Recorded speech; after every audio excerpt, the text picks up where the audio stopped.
Hey, this is Adasa, the voice of Dolores from Disney's Encanto, and you're listening to the Magic Our Way podcast with Kevin, Danny, Eli, and Rachel.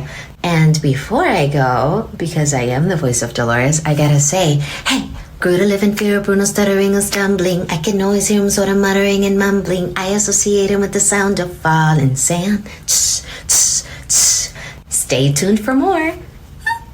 Jumbo, everyone! Harambe! And welcome to another edition of The Magic Our Way. Magic Our Way. Magic Our Way! Magic Our Way. The Magic Our Way podcast. They are truly magical and whatnot.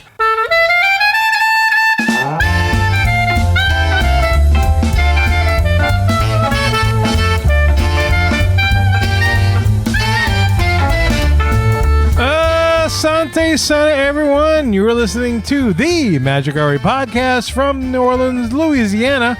And on this show, we invite you to feel the libations. Feel it! Feel it! We are artistic buffs talking about Disney stuff, and this is a show in which every opinion is welcome.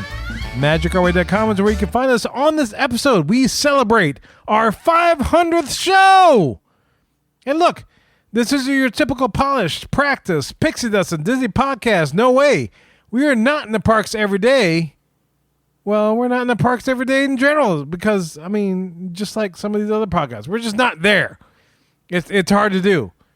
It's expensive. Takes loads of money, loads. Yeah, we got a very unique perspective on traveling to the parks because just like you, we can't get there every week like these guys can. That's right, Kev. We're just here to drink and drink and drink. The deluge. The deluge? Drink loads of alcohol. The I deluge? was waiting for somebody to say that. Thank you. Oh, man. I saw where you're going. The deluge. And celebrate our 500th with you. Kirk, you remember the deluge? Deluge? The Living Seas? The Living Seas. You don't remember that? The deluge. The rain. The and it deluge. rained, and it rained. That's how I got 3 kids. Eli, what you got? The loads of water. Well, all you got to do to make sure you don't lose is feel the deluge as we just keep drinking all the booze. 500 times. What the f***? Welcome. We just here to luge it up while you drink it up while we talk it up. Yeah, but he's asking what I do. And to we lose, swim the so- luge going down a bobsled hill There you go. with somebody else's What you feet call up my ass. cool running. Oh, mercy. My name is Kevin. And you're in for hell. And I'm Danny. I'm Eli. And Rachel will join us shortly, but we do have a special guest, and you heard that voice.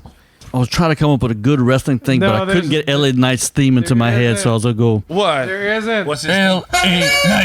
Yeah. It's our 500th show. Whose game is this? With everybody. But of course, we got to play that music. Formerly Office from Weekend. Captain Cajun. Captain Cajun!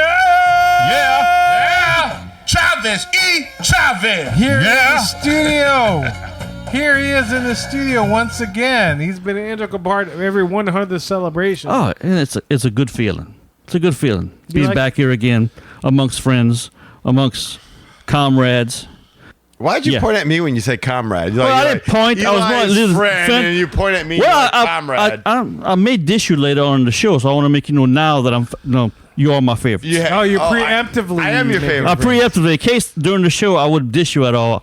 Now I'm saying you're my favorites. Oh, good. So here's you the comrade. I'm still your favorite after all these years? You are a comrade. After son. all these Comrade. years. Oh, man. And I will call you at 7 o'clock in the morning, my commute. I will call you to talk to you. And it No. will be on mute. Yeah, I was gonna say. I promise you. I know this guy for a long time. I don't even call him at no 7 in the morning. Well, I guess I'm going to call Kevin. But he will book a. He will. Make sure call you me have at- a fast pass. Call me at Fast noon. I'll talk to you. I know. Yeah.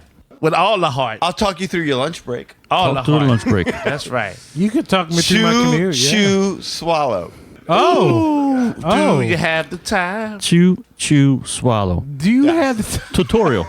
Exactly. Chew, chew, Oh. swallow.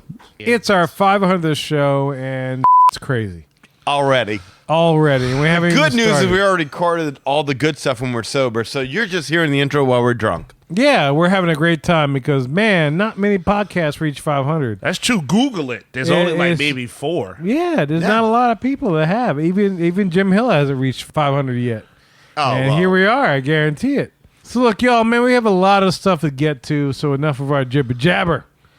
Let's talk about how this magic is made. And as if like magic, next time you hear Kevin's voice, it's going to be a lot clearer, a lot less slurring, and it's going to sound a lot more sober. Huh? Exactly.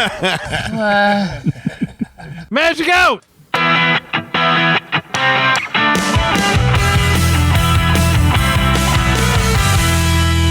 Here we are on the Hub, the main topic segment of the show. And interesting enough for the Hub, we're talking about the show itself. Yes. We are talking about how the sausage is made, because I love sausage. And I love this next man's sausage especially. He's coming back on the show to hang out with us and talk about, because he's a very integral part of the past 500 shows. And so we can't have this guy on and not do this. Show me the money. Here comes the money. Here we go. Money talk. Here comes the money. Hey, must be the money. Money, money, money.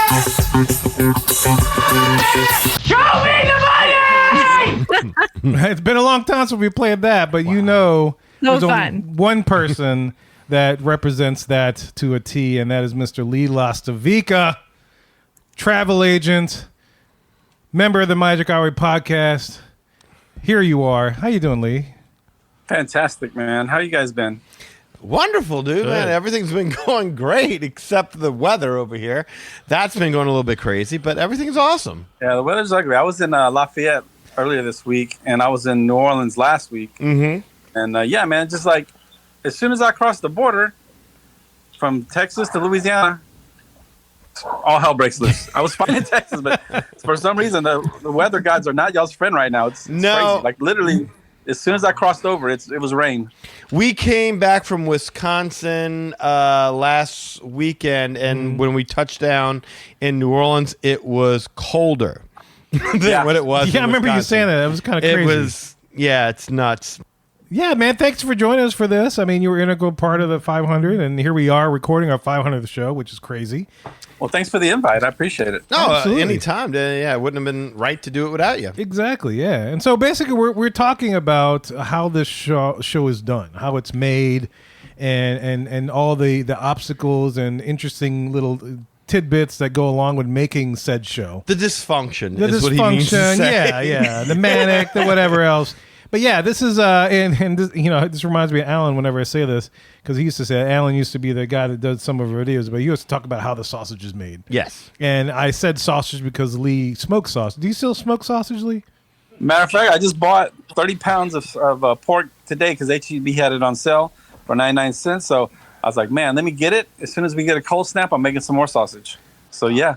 And you're going to finally ship a pound to me, right? I'll bring you some. All right. I have to put on some dry ice, but I'll bring you some. Yeah, that's fine. Whatever. You just gotta have to meet me after work, like at 10 o'clock at night or That's the something. best time to enjoy your sausage, man. That says, oh, Yeah. Sounds so shady right now. I'll just tap under the stall or something. And they'll be just fine. But yeah, we were trying to figure out things to do for the time, because like the past 100 shows, everybody that's on this show right now has been there. Kirk and Rachel and Lee and Eli, Danny, myself. We've all been to every 100 celebration, 100 to 200, 300, 400. Yeah. And we've always had the listeners on. We've always done this. But, man, we decided to kind of pull back the curtain a little bit and tell you how this thing is done. A lot of the embarrassing stuff. Yeah, a lot of fun, a lot of embarrassing. Some of the stuff's fun. Some of the stuff is fun to reminisce. So that's what we're talking about, man. So as with any show, you got to have an intro. We got to start this thing. We got to talk about what's going on. Yes. What we're about to talk about, introduce the people that are on the show. And there's one thing that has pretty much remained consistent since day one, since it started out with just me and Danny. And that is the actual theme music itself, And by theme music, I'm talking about the Jumbo, everyone. Harambe. You heard this at the Welcome to beginning of the another show. edition of The magic. After we go through all that, we added this little thing at the beginning, but it's that little kind of Dixieland jazzy kind of number that happens after all the names are said. And the little clarinet intros, this thing. There it is. Make you bob That's right. your head. Yeah, exactly. Yeah, it makes you kind of bounce, puts you in a fun mood. And we've been playing that since freaking day one, man. And various lengths and everything else. It's gone through evolutions. We added all the little cameo intros. At the first show, we played almost all of it. If you were around for the 400th celebration, I actually played the entire track. So that was the first time people have ever heard the entire track. But this thing hasn't changed, man. And so I figured we'd let the listeners know, like, what's up with this intro. Like, why did we pick this particular music? And why hasn't it changed? You know? I know why it hasn't changed. Yeah, I know why it hasn't changed either. Mm-hmm. It's just because we hadn't done what we wanted to originally do in the first place. Right. The original intention was for it to be a Disney song done in New Orleans jazz type of like a brass band style kind of thing. So it would have been it would have been New Orleans centric, but embody the spirit of Disney. And a lot of podcasts at the time were using Disney songs, and so it was always their intention to go back and change it. It was more of a what do you call it, a placeholder, right? Yeah. This tune was just a placeholder. I found it online. It was a royalty free, as they say, so we never got dinged for it as far as copyright. And it was like a little jazzy thing, but you know, over the years, it just became synonymous with us. And I mean, eventually, I still would like to do the Disney New Orleans brass band type of thing. You know, we just never got around to it. But I mean, this music is Haunted Mansion got around to it. Yeah, Haunted Mansion did get around to it. Haunted Mansion movie does do the New Orleans brass band rendition. They do it well. Grim Grinning Ghost, and does it really well. Maybe we'll just use that. I don't know. It's copyrighted now too. Though. Can I tell you this, Kevin? When I first listened to the show, and then you guys were talking about that you were a musician and stuff like that, I thought that was an original piece that you guys had recorded. Wow. I thought y'all were like that good. I really thought that I was like, oh, these guys recorded this. Then I started doing some editing on the show and got into the iTunes editing thing, and they Audacity and things like that. And I found all these other royalty free music, and I was like, oh, that's where they got it from. Yeah, that's right. Yeah, that's our shame. Always meant to be a placeholder. You know, I've actually heard it before on another podcast. I'm sure you did. Yeah, it's called the Bowery Boys. It's a New York City podcast. Okay, and they were doing a jazz episode one time, and they played this music. Yeah, I mean, it's royalty free. It's out there. I was going to say, we haven't gotten a cease and desist from the Bowery Boys yet. No, so I think it's public domain stuff. It's public domain, yeah. Oh, good, so they good, can use good. it, we can use it, anybody can use it, but not many people do use it. No, absolutely. And the Harambe part, like, I remember that just came from Kevin wanted to say Jumbo so much. Yeah, I wanted to say Jumbo, and I wanted to spell it like the full Cajun with the E-A-U-X. Yeah, with the E-A-U-X. And just O. I came up with Harambe to say, not because of Harambe Village, not because of Kilimanjaro Safaris, because of the Boondocks. Yeah. That's where Harambe came from, is as a part where it's Judge Reinhold, right? Yes. Was going, Harambe. He was a teacher. Harambe. And he was a teacher of the Boondocks, and so he's like, Jumbo, and I'm like, Harambe. Yeah. And so that just became what the intro was. So that's the behind the scenes of how that came to be. And I remember when Stephen Downs came in for the show one day in person. I remember he was sitting there when the show started, and when that recording came on, he's like, I never knew that wasn't live. Yeah, he wasn't. Right. He was amazed, but I thought that was always y'all saying that in the moment. I didn't know that was recorded. Well, it started out like I that. did too. And then eventually it was just like, you know what? We keep saying the same thing. Let's just record it. And then we could just enjoy, get ourselves psyched up as we do it. Exactly. Because we did the same thing like for a few weeks. And we're like, let's just pre-record this. It'd be a lot easier. I'll press a button and go. And it helps for consistency purposes. Yeah, there's that too. Yeah. You can always say Harambe. And it's funny because at the time when we started, there was another podcast that would say Harambe as well. But they were more Animal Kingdom based. I think they started maybe like a month after us. I forgot the name of it. They reached out to us. I remember that. Yeah. Someone who's not around anymore? That's them. Yeah. Because like we're the only two podcasts that use that. And they're just like, hey, yeah, we're awesome, yeah. But they took it from an Animal Kingdom side. Danny just explained, as he said, took it from the Boondock side. Mm-hmm.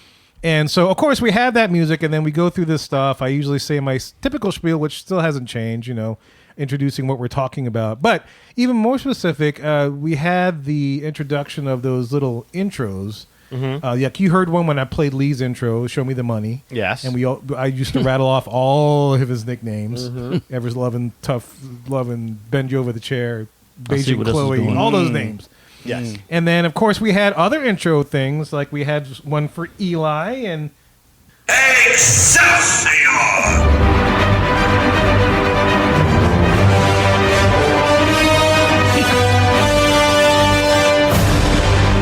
You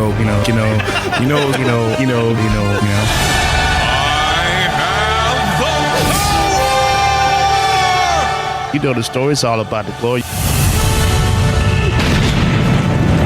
Now, Yeah. what listeners might not know is that those you knows all came from the exact same sentence. Because Yeah, Danny put that together. I remember Yes, that, and he yes. sent it to me. there was a and point where I included kept it. telling Eli, I was like, dude, you say you know a lot.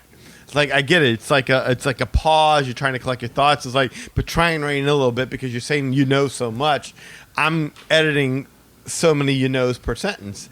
And I said it, and he didn't do anything about it. And so, like, I want to say it was like the next week, I pulled a sentence where he said you know like 6 times in a sentence. And then Kevin took the you knows and just took the sentence out. I said that you know, and it came out awesome. That's And that's how you got that intro. It's a bittersweet intro, yes, because to be fair to myself, I am kind of like I'm still trying to catch up, and I was really nervous when I first started this show. If there's really early episodes that are out there, I'm very, believe it or not, I'm very meek in them because I've listened to some early ones. stop. I am. I've listened to early shows, and it's like, what do you think? Like, whatever you think. So demure. Yeah, I don't know.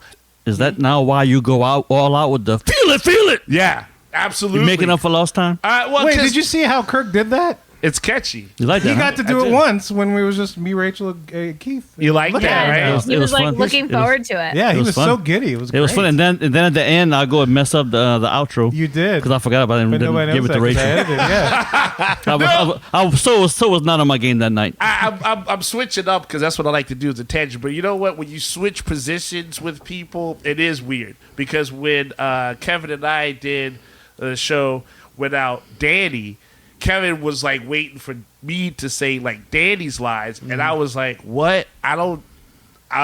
We're here to not drink, and then I had to sing the weekend. I totally forgot. So it is something where like you're just kind of programmed to just. You just do it at this point. Yeah, I Yeah. remember Kirk's like, yeah, please, let's do that again because I don't want to hear from Danny. And you will. And then You he will. has the best outro intro too.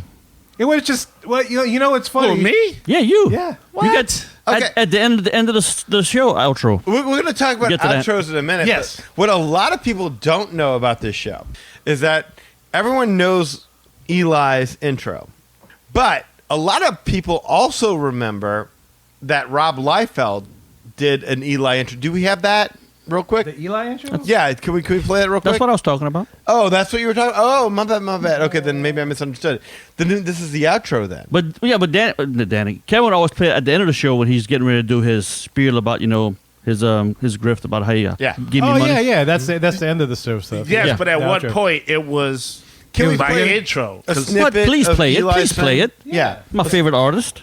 Hey, Rob Liefeld here. Deadpool, Cable, X-Force, Domino, Marvel Comics, Image Comics, all of it. You guys, What is up? Eli Ivory. What a What a great great name. Eli Ivory, comic guru. I'm here to talk about you. I am here to say, check out ivorycomics.com. That's right, you.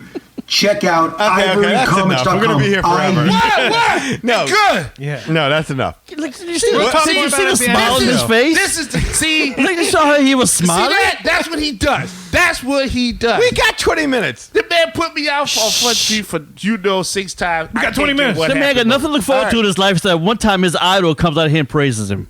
Okay. Even though it's on recording. He was paid handsomely, by the way. by me. But a lot of people, what they don't know is that Lee tried to do the exact same thing. Oh, With Rob yes. Liefeld? Yeah, Rob Not turned with me down. Rob Liefeld, though. I was gonna say. Lee, do you want to tell the story? Well, it's not really a story. It's just so much as that, we were doing this whole thing where everyone was getting these little intros and like, oh, this was, Winnie the Pooh was on there and there was all this other stuff. I was like, well, man, what's one that I would really like to hear talk about me? And I was like, Roger Rabbit, man. I love Roger Rabbit. And he was under $50. Yeah, I was like, that'd be cool, So I looked that up and I'm like, I thought it would be so cool if he were to say something like, please book with Lee, blah, blah, blah. I just thought it was going to be the greatest thing ever. And it wasn't. And it wasn't at all. Oh no! It was incredible. So Well, that's why you've never heard it. well, now you're going to hear it. You ready for this? You ready? Are you ready for this, Lee? This is. Oh yeah, it's bad. It's bad. Yeah, here we go. Oh no. Go ahead. Hey, I'd like to speak with Lee, please. Lee, that is correct. You know, Lee, the Magic Our Way podcast. Come on, it's a very popular podcast. Magical Moments Vacations. Come on, Lee. Lee Lostubica. Okay.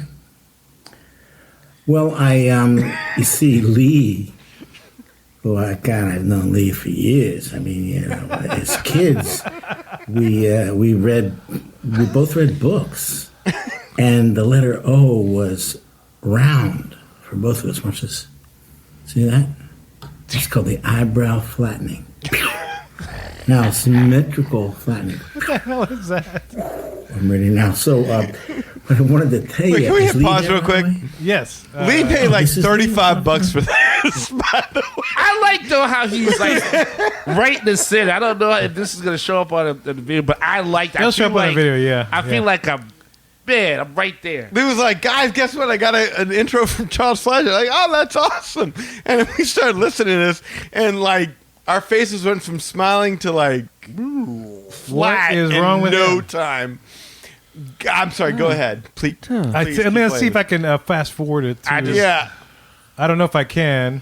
it's like a performance piece. It is. And Lee was so bummed because he was like, man, I can't even use this. Like, yep, you cannot. No, why you looking? Because at some point in time, he starts railing on Lee. You know, it's a. Oh yeah, here we do go. here is to do like an advertisement, which is a business situation using, you know, a character that is not, you know, so it's associated with like I'm going to button my shirt up for this. It's a little more important.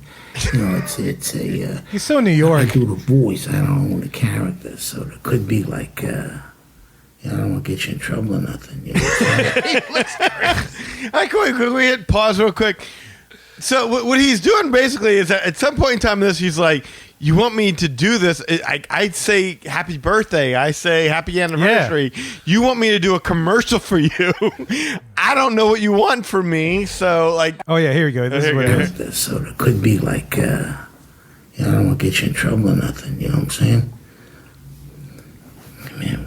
I'm going to do it for you anyways, okay? Don't make this a big national thing, all right? Because, you know, it could be bad. In other words, don't put it on the podcast. Yeah. Because you want me to do it, it's Roger, too. That's really, I got to tell you, it's a good thing that we know each other, because I don't know if I could do it. Cheapin', I always fly with Lee Lastovica, Lastovoco, Lastovuku. It doesn't matter. Book your vacation with him. Wait, hit pause. That sound clip is good though. That part was, except for the fact that I always fly with Lee Lastovica. Like Lee's like American Airlines or some Mr. Eastern, yeah. Yeah, like, I always fly with Lee Lastovica. But you know, usually these things are more personal, or they're for like a kid or for a birthday. There he goes. Or you know, my Aunt Mary really liked Roger Rabbit, and she's gonna get married, and her husband is he's hairy, so we think of him as a hare. If you could say something to her, Roger Rabbit, that's one. You know, Hill Street Blues, I get all kind of stuff. But it's unusual to get one like, could you do a commercial for my business? You know what I'm saying? What? Seriously? Lee? Come on, you're kidding, right? I did it. I'll do it for you. Okay, so you see, I think you could stop it here. I think it pretty much sums up the entire cameo. And it just became a train wreck. Like, it's like 8 minutes long. It is. It's an 8-minute long cameo where he won't say what Lee wants him to say. The best we got is, I want to fly with Lee Lastovica. He's like, what do you expect for $25? Exactly. That's funny. So that is a cameo but that's not the first, is that, Kev? What's that? Cameos. No, we have a bunch of cameos. Oh yeah. Like that. we've tried to book a few cameos that did not work out quite. Like y'all are used to hearing some of the great cameos that we've done. Kevin Smith, Jay Muse, Steve Bloom, Alan the voice of Tudyk. Wolverine. Yes, exactly. Alan Tudyk is wonderful. Ashley Eckstein was freaking awesome. Great. Oh, Lou Pat Cressida. Mr. Asner. Oh, well, we'll get to that in a second. God bless Mr. Asner on that. Oh, Ed Asner. That's another one. Yes, sir. But there sometimes cameos don't work out, and that was one of the cases with Lee with Charles. But there have been a lot of cameos like that y'all don't hear about that right. that did not work out. So it's like this guy. You may recognize him. I don't know. Let's see. It's congratulations on your podcast efforts. I'm sure it sounds like something really a lot of fun. So we'll be looking forward to it. So have a wonderful life. Thank you.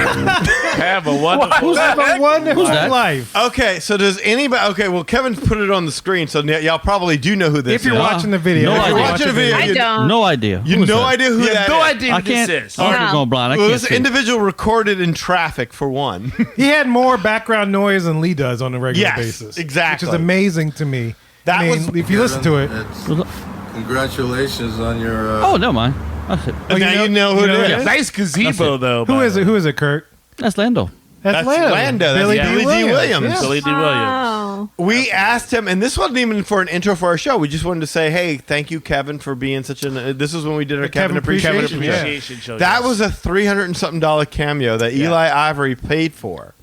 Man, I think he had a couple malt liquors before he recorded that one. I should have drank malt liquor. That would have sold me up before I purchased this. I think he had a stroke somewhere in the middle of it. So. And Dude, that was just- $300 for 20 seconds. And then people wanted to know why they didn't give him more to do in The Last Jedi.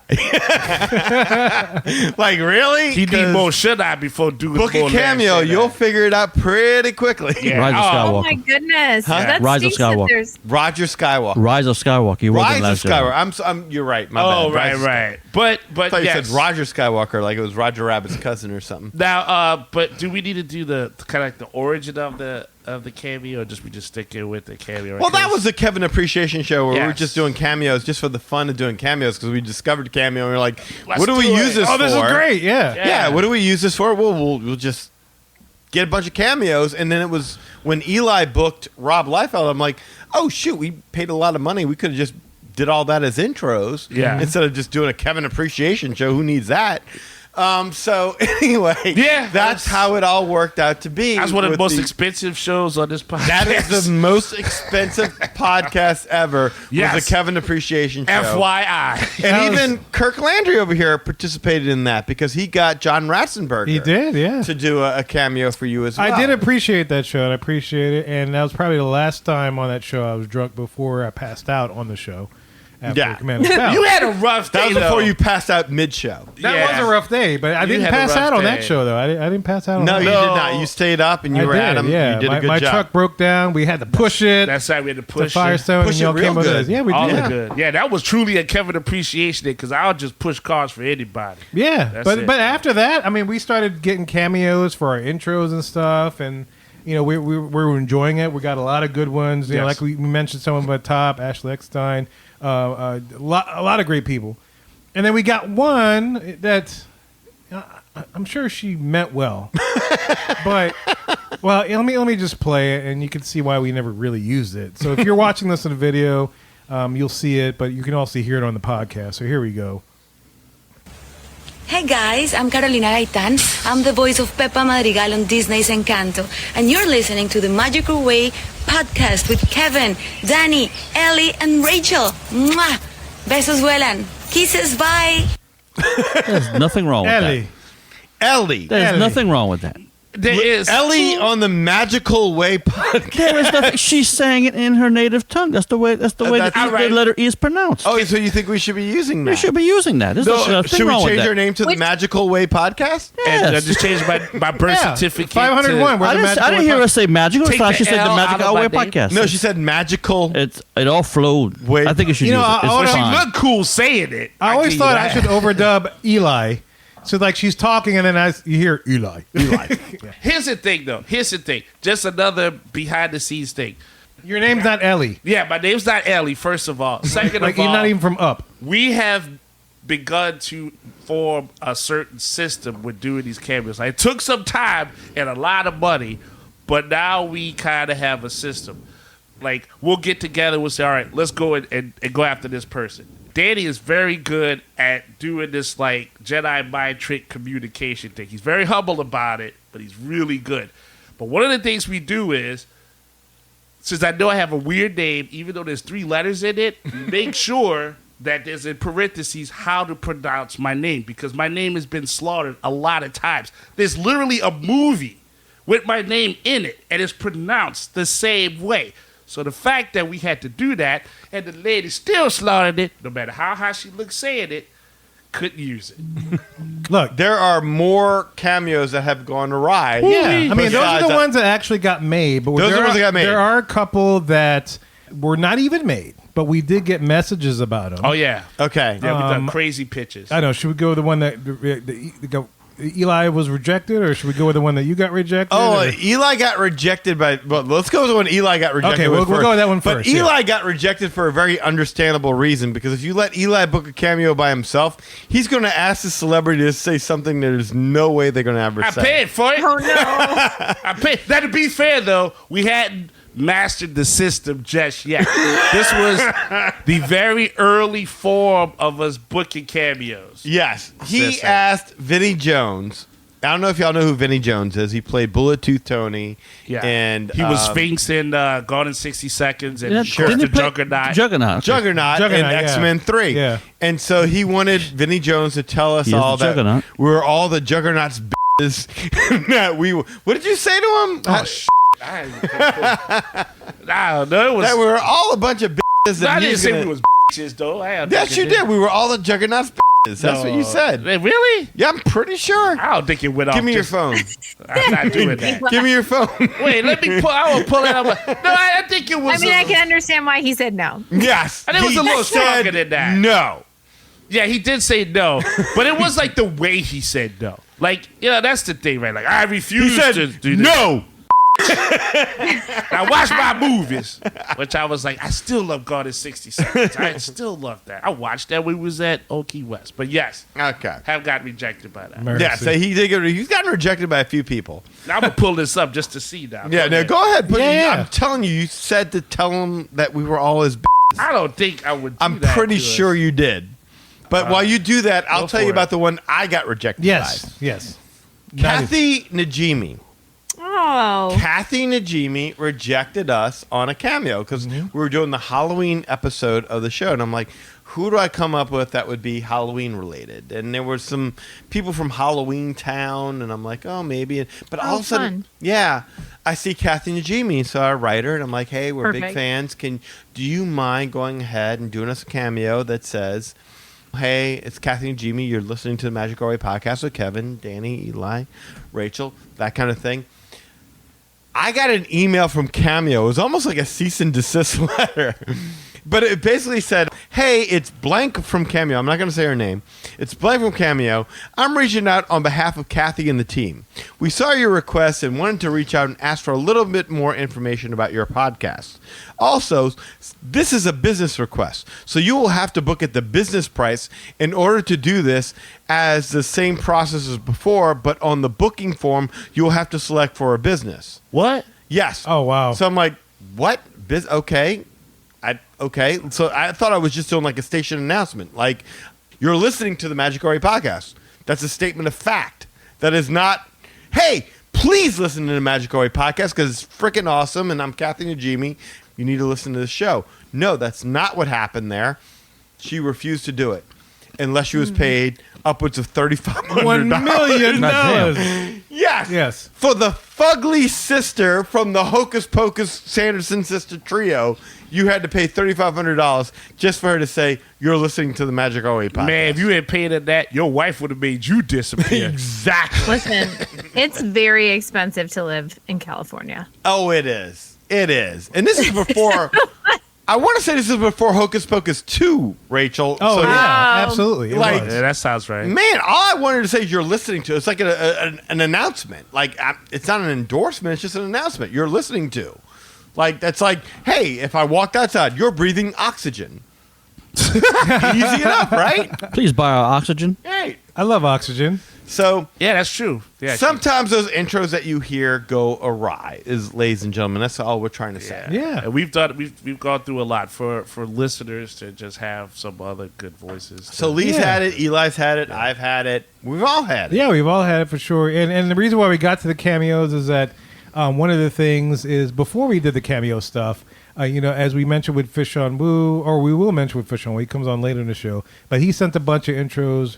Mr. Mononymous, Richard sent a bunch of intros and stuff. Kirk even sent one. He did his little Animal Kingdom intro. A lot of other people sent Weekend sent in intros, but a lot of that stuff used music that was copyrighted. Yes. So when we moved to starting to make our YouTube presence known with the little clips and stuff, we would always get dinged, and so it's like, okay, we gotta fix that. We kept getting flagged on YouTube. Yeah, and so it wouldn't be even being heard. Like YouTube would just flat out just like erase it. Yeah. And so you'd hear the intro and then it just nothing, and then you come in with the show and it's like, okay, we can't have that because that quality is just not good. And so that's when we started doing cameos. At least this won't get copyrighted or dinged or anything else. But that's what we continue to use today. We got some new cameos and stuff from various different people and whatnot. What's interesting, the Hercher one, he doesn't even use the music, but he's just so good at imitating the voices and the sounds that they think it's the real music. Well, he uses the background. He uses It was the railroad intro thing. That one got flagged too. But I mean, Soren, he uses. Soren got flagged big time. Twilight Zone. Yeah, Soren would never get played. Twilight Zone would never get played. Yeah. YouTube took it all off. Yeah, he was really good though. Yeah, I loved his. between. It's a toss up for me between the Twilight Zone one and the Soren one. Yeah, the Soren was great. I mean, I figure we might not get flagged if we talk over it. Nice one, pal. So if I play it. And we talk over we got to talk over it a lot. Yeah. I will say this: my dad said it ruins. Like whenever you hear Soren from now on, he's waiting to hear our intro. Oh yeah. I said that too. Yeah, I'm like, where's our names? Remember we actually went to Soren? Where's our names at? No, he sounds really good with it. And he does such a great job. It's a little tease. Disney. A lot of our voice. It's just that. Yeah, it's money. So that's why a lot of people just stopped accepting our intros. So we had to come up with some other way to do it, and it was basically Eli asking Rob Liefeld. I'm like, well, why don't we just have celebrities do it? Yeah. And if you were on the Jonas with the 400 show, we did a lot of those. I mean, I got Ernie Sabella for Lee, and then I got Jim Hill, even though he wasn't a cameo, but he was Jim Hill was did awesome. Got Rob Liefeld to do something. I got everybody a little piece. I didn't get mine. It's okay. I explained that a little bit later in the show. We had a whole appreciation show. I had a whole appreciation show, so I'm totally good. So that was Danny, great. you and I have not had a Danny or Eli appreciation show. That's right. Oh, yeah. Where's my appreciation? There you go. Hey, we love you. Look, it may not mean much, but every time I'm here, it's always Eli Appreciation Show. I like how he singled out you and just left me in the cold on that one. Danny, is this one of those That's because I appreciate you every other day. Wait, Danny. Every other day. I thought it was your favorite. When I'm here, I appreciate the Eli. Danny, I think this is one of those times when we got to step out because they're about to have a moment. I get 1 day, you get 6. There you go. All right, well, let's not record this. Yeah. So that's the intro, basically. So that's how all the stuff with the intro happens. When we talk about it, at one point we did revise it where we did the whole. We would just say our names in order, and we're not in the parks every day, all that kind of stuff. That's basically the thing that you just heard at the very beginning of the show. But then after that, we have a couple of segments, and a couple of them that don't happen too much. One of the ones that happens the least, and it's all dependent on the listeners and if they write in or whatnot, is the guest services segment. Which, in case you don't remember that jingle music, it sounds like this. Be our guest. Be our guest. Put our service to the test. Tie your napkin. Yeah, so that's the guest services, and so this segment basically. And that music is so short that it's never been flagged. It's never been flagged because then we talk over it and everything else because I duck it. In the industry they call it. That's why I was trying to talk real fast. Yeah. And so, we talk over it, and I say, hey, welcome to guest service. We get to service you, the listener. And so this is where we met a lot of the people that are currently on this show right now. Yeah, oh yeah. Lee for one. Yeah, Lee was part of the show for a very long time, and basically this is how we met Lee. He started out, like many of these guys, he started out as a guest. Well, I wanted to ask Rachel, how did we connect? I know that the whole thing with the race really became the big thing between meeting you and Josh. But how did we first meet y'all? Yeah, I mean, I started listening, and then I did write you an email. That's what I thought. And I remember saying, like, you know, you guys make it cool to be like a Disney dad, and that's really nice for Josh, and I just like really appreciate that.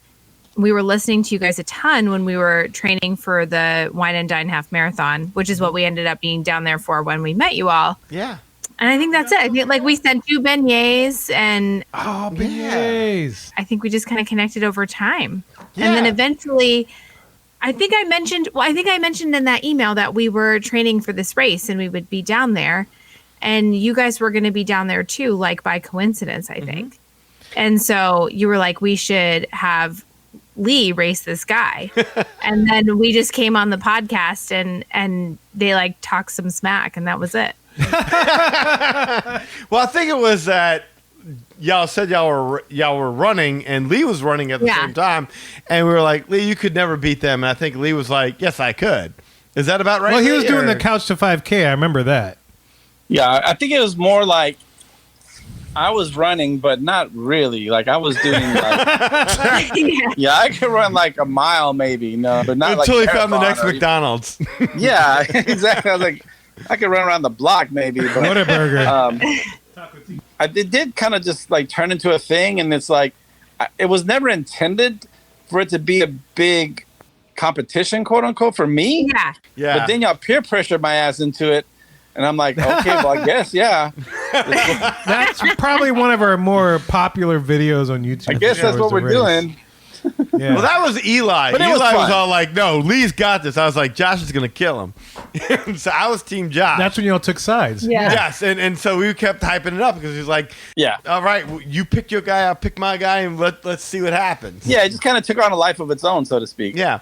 Point of the matter But it is was that, it was a lot of fun. Totally. And we've met up with a lot of great listeners through that. Yeah. Unfortunately, I think when we got the Facebook group, I and think the that social kind of media killed, blew up. because all the listener interaction now happens on the Facebook group. Yeah, and we also have Right. like the Facebook Messenger group. There's Yes. like a Super Weekends are in that, and so we talk all every so often and so often, more often than not. And so the guest services segment is where we met a lot of these guys. We met Lee, and then one day I just invited Lee to Danny's house. I remember that. Out of I'm the like, blue, and then he came into the let me just studio. show you invited a stranger to my house. And that same thing happened with Kirk. It's like you invited another stranger to your house, and it was Yep. Kirk, and now he's sitting here. And But it must be something about the podcast because everybody that's ever showed up to my house has all been cool. yeah, no, absolutely, yeah. And we, there are other people that we've gotten to meet, like JP out in California. We went Oh, to yeah, Disneyland, which I hope to go back. JP's great. He's written in. We haven't met Greta yet, but Greta will write in every so Oh, often man, about yeah. her trip advice and stuff. I know she was planning a trip to New Orleans, so I don't know if she did that. I'm sure Eric we would have Grubb. heard him. Eric Grubb. Eric Grubb would send us stuff and then delete it, though. Yeah. But he's also awesome, man. No, I got We to meet met- him for a brief moment, but man, I'd love for all of us to meet together. Yeah. And Potato Ed. Or something. Potato Ed came and hung out with us for a long how time. could That boy we got forget? drunk, and it was great. Yeah. Holy Moses! And that's the Robergers need to come into town and hang. I know, we will. I know you guys are drinkers. I'm going to get like a plaque on the wall so everybody that comes in to Like Top Oh yeah, Gun. just sign it. Yeah, Just sign your name if you've been here because we had a lot of people come through here. Yes. Go ahead, Rachel. I'm sorry. I was today. I got to meet the Raz in Yes. person. Oh yeah, y'all bought she's great. Raz and Mrs. Hercher. I think y'all did. Yes. Y'all did, like a Yeah. hand. Yeah. And I think And Lisa. you were there. Lee. It was a California Grill dinner, right? And Yes. you were there too, and Lisa Mundy. Yeah. I remember seeing that video. Yeah, a lot of them. Yeah. The weekend female contingent. What was that for? Yes. Was that for? I don't You know. were just down there, Leah. I think. I mean, I know I was down there, Yeah. but I don't know if it was for a special occasion or if it was just that I happened to be there. So I'm like, hey, let's hang out. Well, because And then like everybody else was there. The Raz is local, of course, Right. but we went to see Lisa. Lisa ran the Oh, that's the right. 5K. Yeah, she did. wow. Lisa I ran posted the 5K, video. and me and Joshua came down to cheer on. I remember that. Yeah. Oh, maybe it was. Was it maybe the princess one? I think No, it was. It was in Wasn't it? Epcot. It wasn't Maybe the it was Princess one? Princess. Because I swear Lisa Yeah, Monday would do Princess is in something like Epcot. that. She's big with that. We are always there that week because that always lines up with our school vacation. So it Oh, makes nice. sense that we were there just for a trip. Well, that makes sense to kind of like get it. Like, so let's get into the travel agent portion of this Yeah. a little bit, because I mean, Lee is like, we never even thought about having a travel agent on the show until Lee brought that to us. Because like Lee was just a listener at one point in time that would just write in. We were like, at that point in time, it was just me and Kevin. Eli wasn't even on the show. Correct. He was doing And the other show, yeah. We were just impressed to have one person that would write in all the time. So when Well, he would even call in and record from his bike when he'd be exercising. and Exactly. stuff. I remember that. That's why I think Eli chose him over Josh, because he's like, well, he's always exercising. But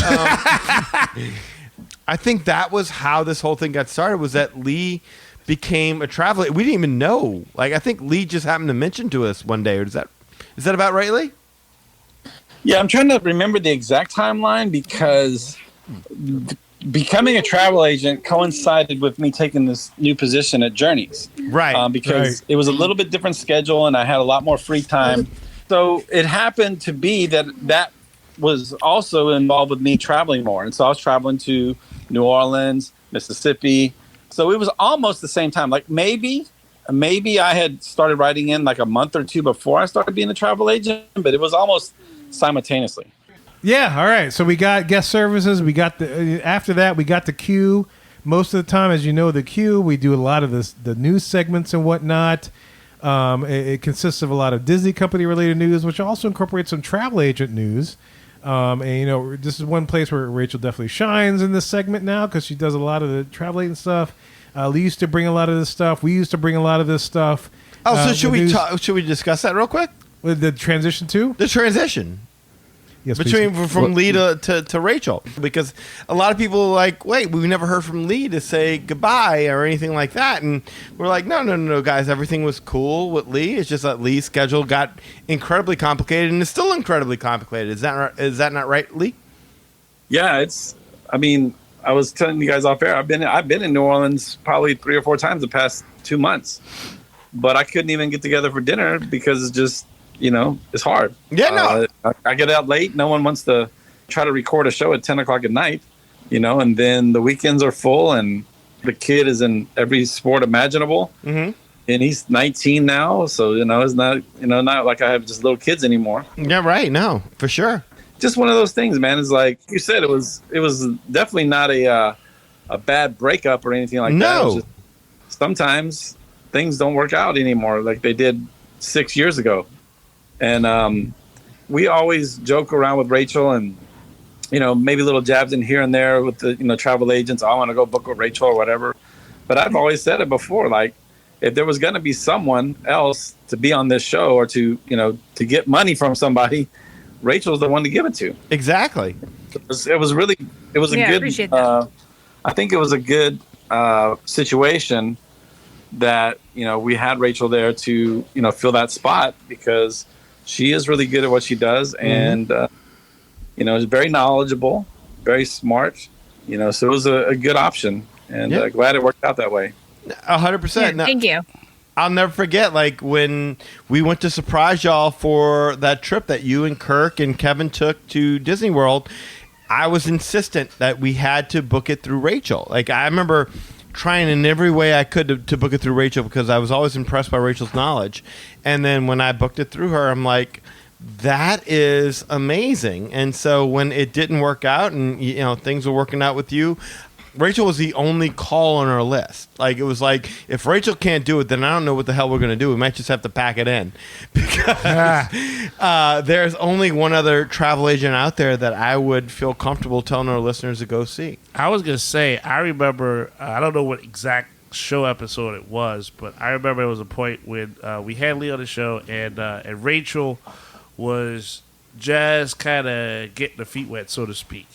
And so, you remember this, right? And so there yeah. And so there was a part where she came on and just wanted to ask Lee, kind of pick his brain for a bit. Mm-hmm. And I remember it was a part where you could kind of see right there how that knowledge would go and transfer to a point where the three of us just kind of backed off and just kind of let that magic happen. So again, it's a really good thing that something like this exists so Yeah. that it inspires other people that you just never know who they're going to become and what they're going to be. Ain't that right? Well, right, yeah. That's what you're looking for in a podcast. Like, you're looking for a travel agent with a passion that can help a listener feel like their trip is their own. It's being supported, yes. Exactly. Yes. And I can't imagine two better people.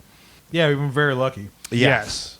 Yeah, There are. absolutely. I'm always surprised at how many travel agents there are. I don't know if you feel that way, Lee, but every time someone's like, "Hey, do you know a Disney travel agent?" and everyone's like, "Oh, my cousin's sister," for sure. I'm like, "Oh my gosh." There's so many. But yeah, no, I hear you. Well, and the best part about it is how supportive y'all been of one another, in the sense that Lee has always Yeah. been like, whenever we wanted to have Rachel on the show, Lee's like, yeah, have Rachel on the Exactly. show. And when we told Rachel, you're on the show, what about Lee? Rachel's like, of course, have Lee on the show. Yeah. Like, how supportive y'all are of one another. It's like a close-knit community amongst the best of the best. Yeah, man. Yeah, so thank you guys. I mean, y'all. I mean, I know Rachel's been part of every 100th episode. I know this because I've been doing. If y'all watch us on social media, I've been doing the ramp up to the 500th, and so, and then Lee also, of course, was there and part of our 500 shows, and who knows how far we'll go, man. It's gonna be crazy, but we're definitely thankful. Yeah, it's Thanksgiving, right? Say it again, Moana. Definitely thankful for you guys and all the support, even as listeners when we first started, and the fact that you guys are still here and we're able to come in. So hopefully, and I can say this, I've said this every 100th show, and I only know this because I've listened to every 100th show. One day we'll have a big Mohican meetup where we'll get to meet all the Super Mohicans and all the new Mohicans. Gene, I know you're out there listening, man. You've been posting up on Facebook, but everybody, even JP, maybe he can come out from California. I know he does. Oh, JP, the I know JP Hershers, and his yeah. partner will fly out to Florida in an instant. So maybe we can figure out some kind of meetup and actually make that happen. Sullivan's, all of them. Yeah, that'd be great to hang. We've done it with individually, but hopefully we get to hang with you guys. We definitely appreciate it. So Absolutely. all right, so that is the cue and how that stuff. And the next segment we have, of course, is the hub, which, of course, you guys know the music. Always starts like that. The reason why I use that particular music is inspired from one of my favorite podcasts, which is the Netcott podcast. And he used to use that a lot for his intro and the show in general. I didn't even know that. Yeah, Van Netcott. He used to produce a lot of shows, and he was. I remember Van from Netcott. Yeah, he was great because he was probably one of the most sarcastic Disney fans ever, and I used to love him. And then he stopped. He had kids. He had family just like us, and so he stopped. And so my homage to him, the reason why I play that music is just an homage to him, to kind of remember him because he stopped recording. And recently he said he was coming back, but he only released like 1 or 2 episodes, and that was it. So he hasn't fully come back. So I still reach out to him. Yeah, I should reach out to him. And but I use that music as an homage to him because he used that a lot. I remember and him. it always remembers, like, Van Netcott was one of the guys that I first began the Disney podcasting thing with, and so that's why I use that particular intro music. But yeah, the bulk of our shows pretty much use this segment, man. Yeah. And so when we're doing this and when we're creating these particular shows, there's usually a lot that goes into it, and just to give you a rundown of what the schedule looks like, we release on Wandu Wednesday, and it's Wandu thanks to Lee. I know we've explained that before. That's because he didn't know what Yondu's name was. Yeah, in it was Guardians of the Wandu. Galaxy. Yeah. He kept calling them Wandu. Yeah, I think I played that on show 200, the 200 Okay. celebration. But anyway, Wandu Wednesday. So usually the show is released on Wednesday. We take a 24-hour rule, and I call it 24-hour rule. The NFL uses that. After any particular win, they take a 24-hour rule. Oh, you're talking about me. Yeah. They take a break to reflect on what they did. I need a day off of Disney after all the recording and the editing. I'm like, I need at least one day. Danny needs a little recharge, break to yes. recharge, to step away from it so he can come back refreshed, which is totally understandable. Right. So we've adopted that, and that's what we do. But Thursdays, usually when we have the conversation of what we're going to discuss and when we're to discuss. Fridays usually when we solidify what and when, sometimes last minute, but that's okay, but we can usually have it get it going. Saturday or Sunday, we record within like a 2 to 4 hour block. Sunday evening into Monday and Tuesday, we edit and we prep for the Wednesday show release. Yeah. And usually what it looks like is back when we used to trade off editing is like, if we're able to, we'll start Sunday evening. Going into Monday, I know usually during lunch I get like 30 minutes. I'll eat my lunch and then I get like some time during lunch to do a little bit of editing, and then do the rest of the editing on Monday. Depending on when the Saints play, that usually plays into when we can edit. So if they're playing Sunday Night Football, then we're not editing Sunday night. If they're playing Monday night, we make sure we edit on Sunday. If we that's can. not true for me. Oh, really? No. Well, no, maybe not as late because I will they're watch sucking. football with no volume and edit. Oh, I can't do that. Yeah. I'll watch the game and then I'll edit. Okay. Well, sometimes I get really angry and then I'll just like turn off the game and say, I'm just going to Forget edit. it. Yeah. I'm gonna edit. These guys are, Dennis Allen's pissing me off. But whatever. That's a whole nother show for another day. Sometimes you have a Keith show and you need a whole week to edit. Oh, well, yeah. But but regardless, most of our editing happens on Monday and Tuesday. Lately, it's all Danny's been doing all the editing of the shows, and then I've been doing all the video like posts that you've been seeing. If you follow us on any social media, TikTok, Instagram, YouTube, Facebook, that's me doing those little clips Monday through Friday. I usually take Saturday and Sunday off as far as video editing and stuff. But yeah, that's usually the schedule I've been doing. But yeah, we used to have a better system in place, which I know Danny talks about a little bit later in the show when we talked with Keith, just behind the sausage. We recorded with Keith earlier, but that's okay. And so you're probably hearing that a little bit later. But yeah, we used to have a better system where each one of us took a week and we're in charge of that topic. But things happened, which we'll explain later, and so that kind of fell by the wayside. But we come up with topics in various ways. Like I know Danny likes to walk around, come up with his topics. Me, I have a long commute. Oh yeah. And I come up with topics. Sometimes Kurt calls me on the long commute, and we end up coming up with topics and stuff that we do for that week. And I always appreciate Kurt calling me in the mornings and making my commute. It's really nice when you call and it's like, hey, Kurt didn't call me. That's because you don't have a commute. Am I going to call you at 7 o'clock in the morning? Why don't you call me at 7 o'clock in the morning? What, I'm sorry, you're not awake during lunchtime? I have an hour commute. He has an hour commute. Not all of us work from home. Not all of us have the luxury of working from home. Like, hey, man, Eli's so awesome, and now you're kissing. Wait, it's an hour Kevin's from ass. Matthews to. I thought I was your favorite podcaster.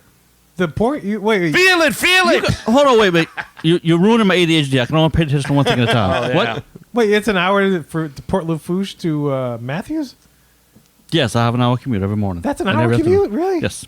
Look, he doesn't even know you. Technically, it's an hour. It is an hour commute. Okay. No, it is really nice when he calls. He's like, "Hey, call me when you commute." It's like, "All right, I call," and so it makes my time pass by because I have about an hour commute to Tulane.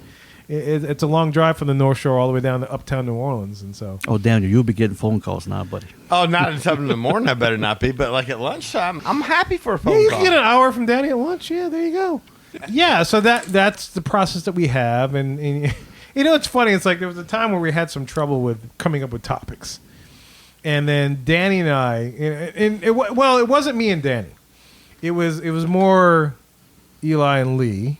Oh, that's the problem? Yeah. As coming up with topics. And I don't know if Lee remembers. I'm sure you remember this, but so I guess it was sometime during the lockdown. But me and Danny came up with this elaborate PowerPoint, which I think was a beautiful PowerPoint. Disgusting. Of how to come up with topics. Yeah, we're trying to help them. Right. But that's it. Lee, do you remember that? Our PowerPoint presentation? Why are you calling it disgusting? He asked Lee a question. I'm just here. That's what I love about Rachel. Rachel just knows a topic when she hears it. These two are like, what? Wait. Our PowerPoint was awesome, though. Come on. It was an awesome PowerPoint. It was like being y'all got to admit, we gave y'all a pretty thorough run-through. Gentlemen, it was a very good job at execution. I just felt like I was in 8th grade again. That's all. Because you don't present topics, you present ideas. Like, hey, I got an idea. Why don't we talk about Marvel? Here you go. Figure that out. That was the best Eli impersonation I've ever heard. Well, to be fair to him, he's has massive years of practice. His ex-wife, I used to be able to impersonate him on the phone, and his ex-wife thought he was talking to... Yeah, it's messed up. Yeah, Yes. Our friendship is very complex. It's awesome, but it's very complex. Almost got me killed twice. Lee, did the PowerPoint make it easier to come up with ideas? No. But it was the point.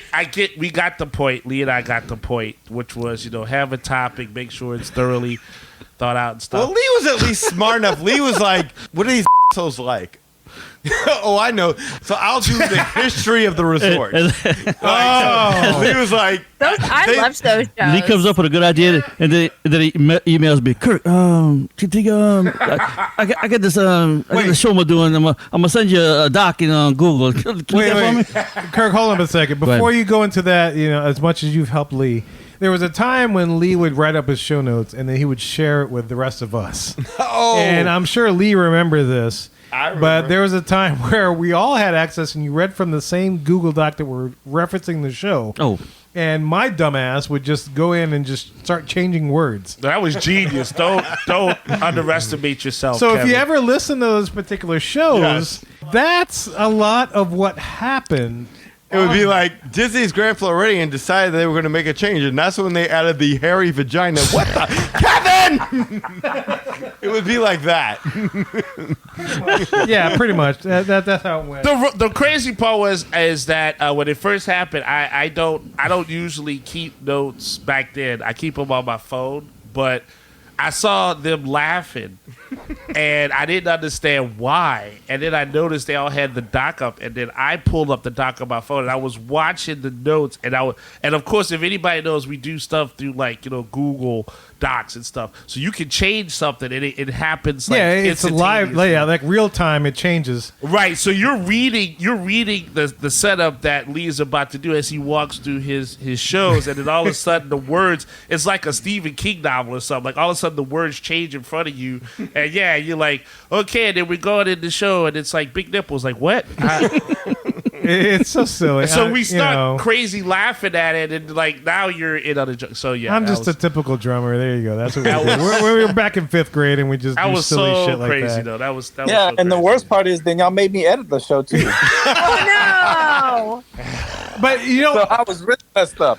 We learned from that, and that's why Rachel doesn't edit. No, but Lee learned from that, and he started not sharing the same doc with us. Yes, so that's right. That way, I could change whatever, but it still would be the same doc. But Lee, I don't know if you remember, and this transitions into some of the worst moments, but there was a particular show in which you were doing the Caribbean beach resort history. Oh, that was the worst show and ever. I found this Shia LaBeouf button. This got actual complaints. This got so many complaints from listeners, just I really wanted to hear what he had to say about Caribbean Beach. But people bitched about this particular episode so bad. It was Kevin funny. was drunk. I was having a great time. It was a great time. I remember that show happening and being like, this is going bad.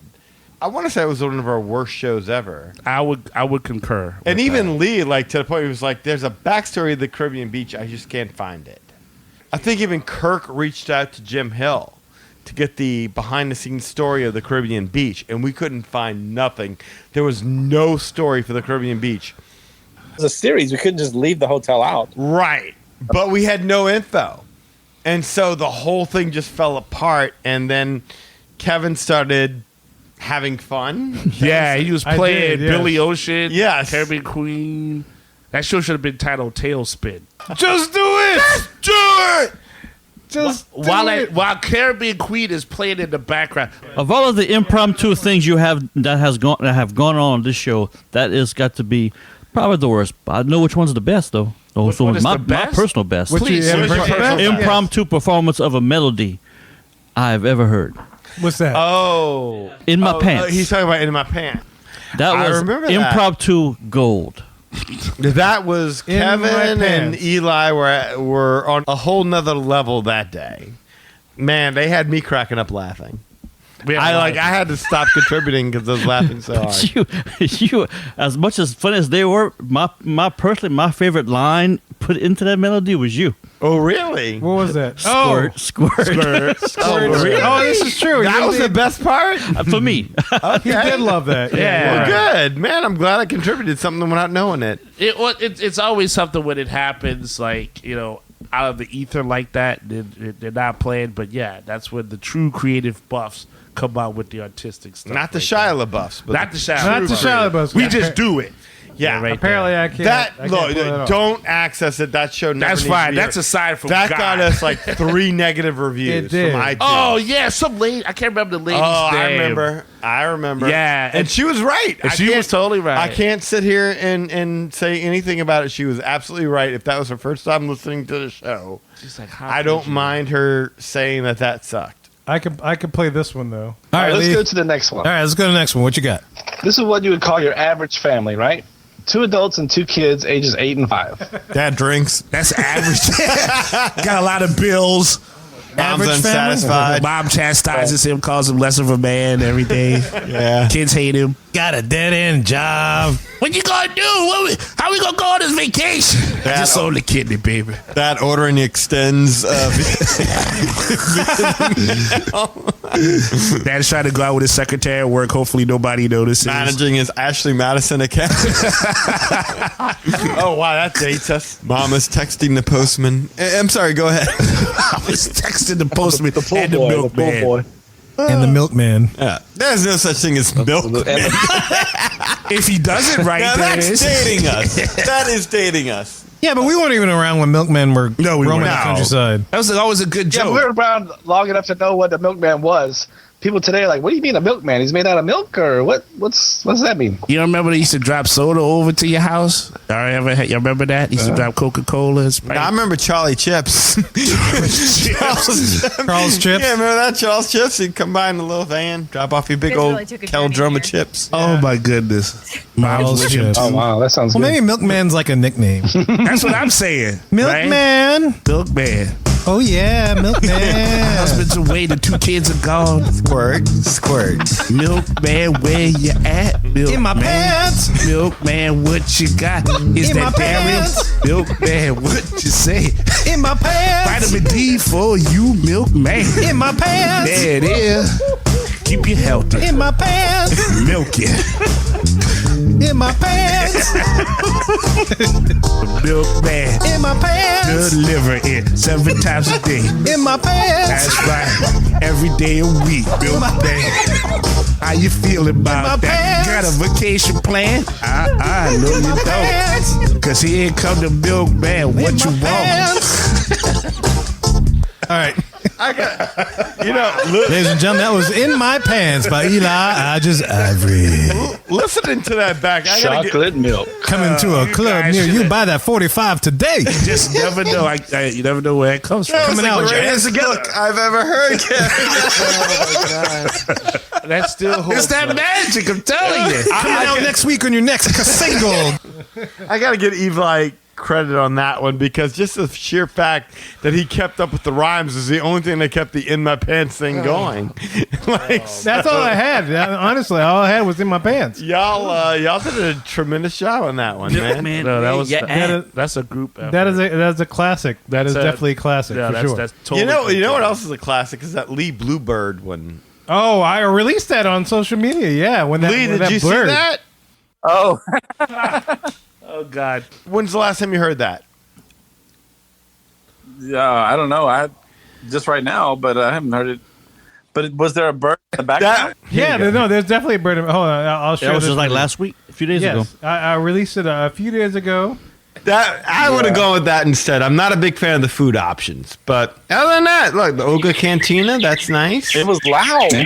What the hell is that? Did you hear that? That was one of those creatures. I don't know why the bird was so loud and where was that? That was in your backyard. That was in your backyard, dude. Oh, but I'm saying like it sounded like it was on the table with me. I know.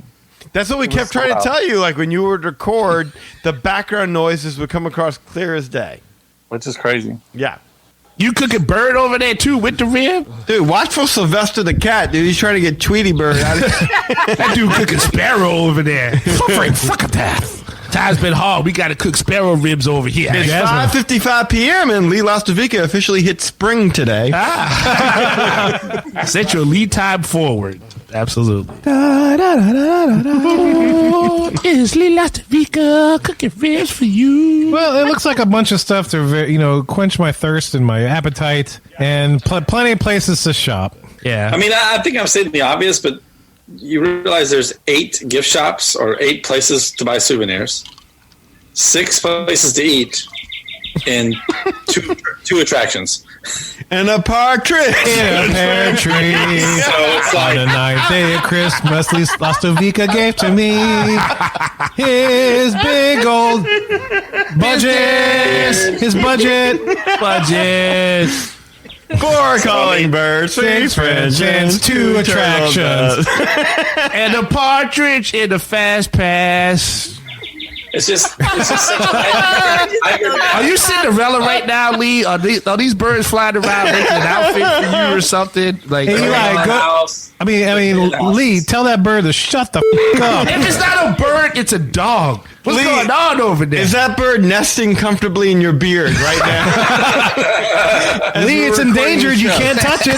It's an endangered bird. He's got Don't you a touch bald it. eagle in his mouth. What are you doing? Has he laid eggs? yeah. That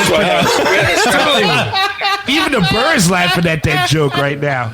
Wait, I think the bird has something to say about Star Wars Galaxy's Edge. Go ahead, bird. Say it. The bird has a word. Oh, now he's gun shy. Now the bird's gun shy. Now the bird don't want nothing to say. He wants to interrupt what we're saying. Yeah, he's like a bird. You know, all of a sudden they get all full of themselves. Freaking Larry Bird. Think they're too self-important to be able to be interviewed. That though. Oh. All right, Lee, what do you want to say now that your bird's quiet? I'm just saying that's some just typical Iger math. It's like, oh, let's have 2 attractions but 8 gift shops. So it's just interesting. Oh, that damn bird does not want to let you talk, dude. The bird loves Iger. That bird does not want to let you talk. There's something about Lee's voice that makes that bird want to say. Yeah, like he's like not saying that the bird doesn't say Lee, anything. you're that bird's muse. When you speak, it wants to sing and warble. Lee, I think that bird's trying to book a trip south for the winter. It's going to Secrets. That's the plan for the bird. You got to get it hooked up in Booker with no Bird-a-vika. Chirpa-vika. Chirpa-vika. I like that one better. Even a bird liked it. That bird won't stop, can't stop. Oh my God, won't stop. Can't Chirp stop, won't stop. That's right. You get chirp stomped right now. That's well. That bird likes our jokes. That, ladies and gentlemen, that concludes our discussion of Star Wars Galaxy's Edge. Thanks to the bird. The bird has dictated that we have finished discussing this conversation, this topic. Wow, man! Can we have the bird back on now? It's the 500th. I know, right? Lee, can you book the bird?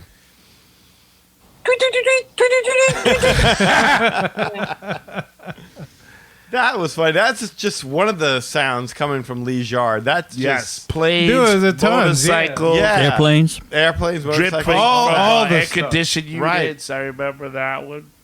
Absolutely nuts, man. Great All microphone. right. Yeah, So but moving on. Yeah, so that was some of it. We had the Shia LaBeouf thing, which maybe I'll release on its own thing, so you guys can listen to, because obviously something happened when I do that. The gods were not in favor of Shia. God was saying, don't play that ever again. A particular feline Cressida thing that didn't come up well. That wasn't a good episode. Ooh, what trauma there? That was like the That Thanos was- of the that was- Magic that was Highway bad. podcast Yeah, absolutely. right there. That's a lot. I don't know who you're talking about there, I know you but man, don't. was that a There you go. That was insane. Yeah. So that was and tough.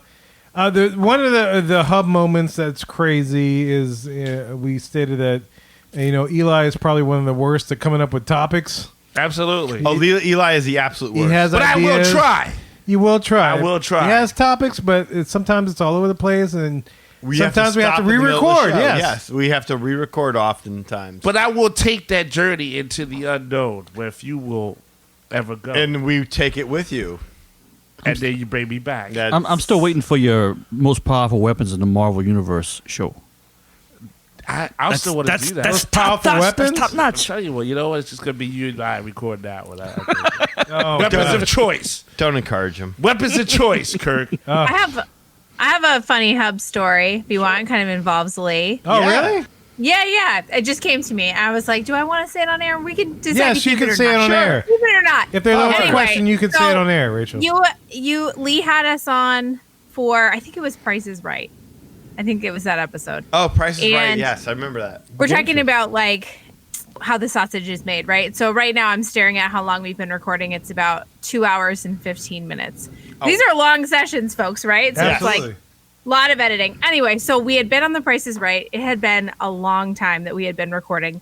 And I had drinks, right? Because we're like talking and drinking. That's what we do here. And that's what we love And you. Yeah, it's great. I had to pee so bad. Because when it had taken when there was no breaks, right? And I was like not on the show. I was just a guest. And so I like felt weird about asking about having to stop to go pee. And so I had headphones on, wireless headphones. And I was like, you know what? I'm just going to go and mute. And then like, they're talking. I'm just going to like real fast. And like Lee asks me a very specific question while I'm going to the bathroom. And so I try to like stop and unmute and answer the question and then mute back again really fast. And you guys heard it. And we did? Danny blames it on Lee's air conditioner. Oh, no. All these years. Go back and find it. It's me peeing. Oh, yeah. no. Now that is behind the scenes That's information next that you level can right only there. get. That's stuff you haven't heard on any 100 show. There you go. That's your endorsement right there. That is amazing. sharing, man. I appreciate that's what I'm talking about. At least it was pee. Yeah. Yeah, at least there was that. Yeah. I'll be right back. I gotta go fix the air conditioner. Yeah, I know. That's oh my gosh.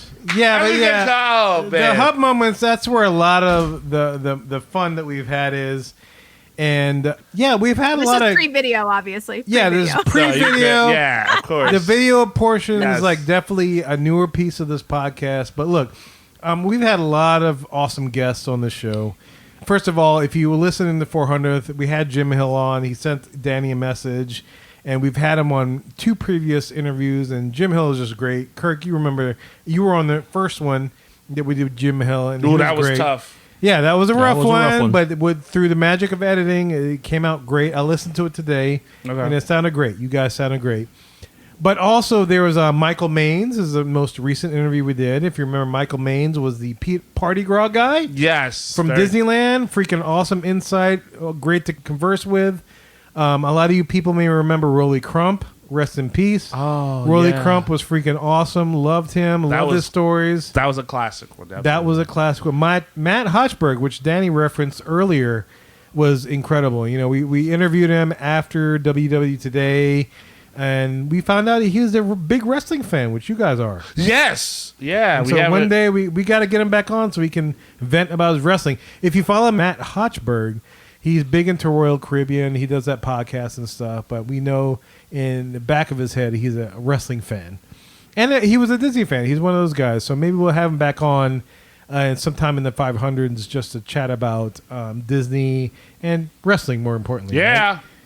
Absolutely. And look, some of the other favorite guests we had is the Cockerels. Of course. Lee Cockerell, Dan Cockerell, awesome guests. Oh, you know, man. they were both high-ranking leadership in the Disney company, specifically Walt Disney World. But man, they were just the coolest guy.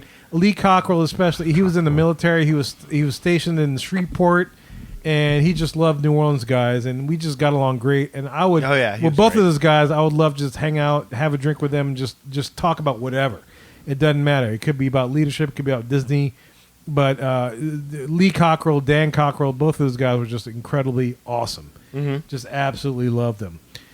But yeah, not everything when we do a hub the segment is flowers and pixie dust. We've encountered some big issues behind the scenes.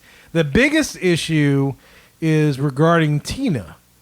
Now, oh yeah, some of you listeners who not familiar with Tina is our Zoom R16 recorder. We have a hard disk recorder. It basically records to chip, like a SIM card, SD right? card. It's an SD card, yeah. And so that is what we call Tina. And so whenever I'm not here, Danny has the luxury of interacting with Tina. And sometimes, and we're talking especially with the interview we did with Alani, with Mr. Sullivan, doesn't go exactly well because of Danny's relationship with Tina versus my relationship with Tina. Well, there's a reason we call it Tina. Tina is short for Christine, which was a John Carpenter movie, a Stephen About the King car, novel, yeah, about the car that kind of came to life and did its own thing. That's why we called it Tina, and that was Eli's name. Eli started calling the recorder Tina because whenever Kevin was not here, the recording equipment would act up if I touched it. it did not like to be touched by anybody other than Kevin. And so there would always be these kind of problems that we would have to go through. When See, I always thought it was called Tina because you're going to beat it like Ike. That was also a running joke, but You know, it's funny. I played that musical when they came to town, and yeah, it's true. That's not a bad interpretation of it. That's a good interpretation, yeah. I would not blame anybody from walking away thinking that, yes, I was about ready to beat that equipment because... But I'll it was never evil forget, first. Yeah, when we had Christopher Sullivan and Lee and Eli will remember this, that show didn't start until like 1 a.m. because T-Nick just kept acting up. And no matter what we did, it would not work. And then we had to get Kevin on. And Kevin, like, we FaceTime with Kevin, and Kevin gave us a hint as to how to do this. And then that wouldn't work, and that wouldn't work. And finally we got it to work. And then by that point in time, I had so much bourbon trying to figure... Yeah, because he would have to do the intros because I wasn't here. He had to do intros, outros, all the spiel that I would normally do. Yes, and I was so totally drunk by that point in time. I turned to Eli, dude, I'm so f***ed up right now. And I was like, you should be. This is a stressful night. This is, So we put on the coffee, and I had coffee and water and stuff like that, and I pulled together. But, yeah, that was tough. And I feel bad for Mr. Sullivan because he came on and talked about Alani, and he had the best of intentions, and the whole evening went to which is still why I will not record without Kevin, because that always happens. That is just the most memorable part of what happened, but there's always something that goes wrong when you don't show up. Yeah, I mean, and part of the thing is, like, you know, I use a lot of analog equipment for those people that do a lot of digital stuff. And so that's why part of the reason why we sound like we sound is because of the old school analog stuff. We don't use a lot of the digital stuff because sometimes, you know, the internet may be sketchy, and so it doesn't quite work out. But as long as I got Tina working, I got our microphones working and stuff, we will always sound good for you guys. And that's one of the things that I wanted to make sure that we're consistent with, is that we sounded good. And the reason why I want to make sure we sound good, and I'm a shout out one of our longtime listeners, Nick Farber. Nick Farber, if you're in the group, you know who he is. He's our resident U.S. postman of the Magic Our Way podcast. He delivers the Magic Our Way mail, the Mohican mail. He's our Mohican postman. But yeah, I remember him one day, he wrote in, and he's like, yeah, you know, sometimes when the microphone, the recording level is low, it's hard for me to hear it when I'm delivering the mail. And usually I'm outside delivering the mail. So from that point on, I'm like, there's podcast standards at which the level of the sound needs to be. And I said, and I apologize to Danny editing, I say, f*** it. I am going to make it sure that Nick can hear us clearly. And so I made sure that it exceeds the podcast normal for what is acceptable as far as volume level. So I exceed it so that when Nick is delivering his mail in the neighborhood, regardless if dogs are barking or if there's cars honking or if there's a lot of ambient outside noise, he can still hear all of us on the podcast clearly and then make it through his day. And Lord knows we're about to get into the holiday season, so I'm sure he's going to have those headphones in. He's going to be delivering packages out the wazoo, especially from Amazon. So I want to make sure that Nick at least can hear us when we're saying our things so we can keep him entertained. So that's why the sound that you hear is the way it is, because I want to make sure that people like Nick, and especially Nick, can hear us while he's doing his work. And that's the reason why I do it. I go past what is the podcast standard for volume level. Beautiful. And so look, man, there's a lot of fun things. That's the hub. And sometimes for the hub, or whether it's outside of the hub or in the hub, we get into a lot of creative things. And it's a lot of fun because some of the things may or may not happen during the course of our show. Maybe it's for a contest. Maybe it's for like just in recording a show, we come up with the stuff. But we have some of our favorite skits and segments that we've come up during the show. So we want to play some of these things for you because these are things, because we talk about that we're creative buffs. Yes. Talking artistic stuff. And sometimes we really get creative. So we want to play some of these clips. So one of the first things is this thing. And in the prelude to one of our episodes, Danny had put together this with one of our neighbors down the hall. You always hear him talk about the neighbors. Oh, yeah. Down the street. We talk That's about Eddie. That is Eddie. And so this is something that he put together with them. Attention. Have you or a loved one been stranded on a Disney Skyliner? Are you one of the poor, unfortunate souls that Disney left dangling sky high in fear of death? Do you feel like Disney's incompetence left you twisting in the wind without a fast pass? Well, don't just sit around waiting for your prince to come. Be prepared. Disney makes an estimated $6.2 million per day per park. Holy that's a lot of churros. So don't be goofy and agree to some Mickey Mouse settlement. You're entitled to a lot more than the bare necessities. At the law offices of H. Bernstein and Associates, we won't leave you hanging. Call 407-SUE-MICKEY and we'll make your day in court magical. See how that's been. H. Bernstein and Associates is not a real law firm. The Magic Our Way guys are just a bunch of dicks. We sincerely apologize for all those who are affected by this tragedy. Of course, H. Bernstein's a shout out to one of our longtime weekends, Harry. So shout out to Harry. And that guy at the end is me. Yeah, the guy at the end is you. It's awesome. So yeah, that's one of the segments and stuff that we did. Another one of our favorite segments is the woke jingle. And Disney's doing the woke jingle, and this is part. This That's because wokeism became a thing at one point in time, and Big time, yeah. We were That's like, weird. okay, every single time this breaks, we have to have a jingle for it. So yeah, so we sat down one day. We got every time we sit down, we get our creative juices going. Things happen. So from the least sexy music to this particular piece, and this is the woke jingle that we came up with one day. We had the bases, but then Danny, like, hey, let's add that. So this is the woke jingle.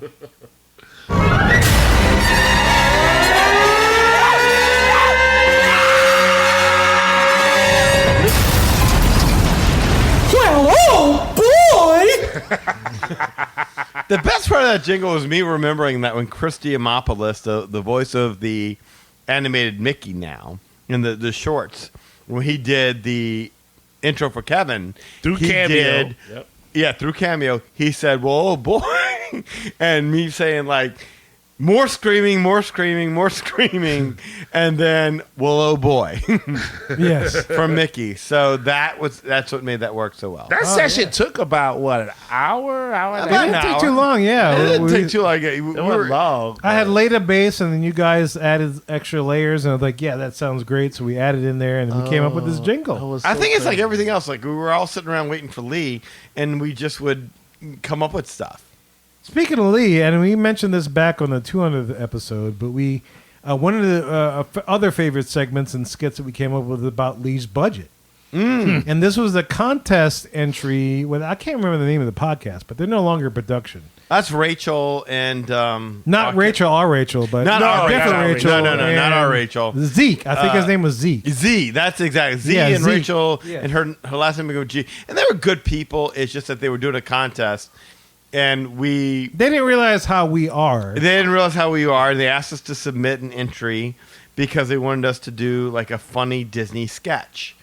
And not that long before it, Lee was like, I'm going to do a show about Disney and saving money. And Lee would start talking, but sometimes when Lee would talk, you could tell Lee was reading. And so Eli and I just started having fun. And of course, Kevin joined in, and we just started having fun joking as Lee was talking about this saving money on your budget thing. And we come up with all these sexual innuendos and all this other kind of stuff. So when we did this, Lee was working, and so we came up with the whole...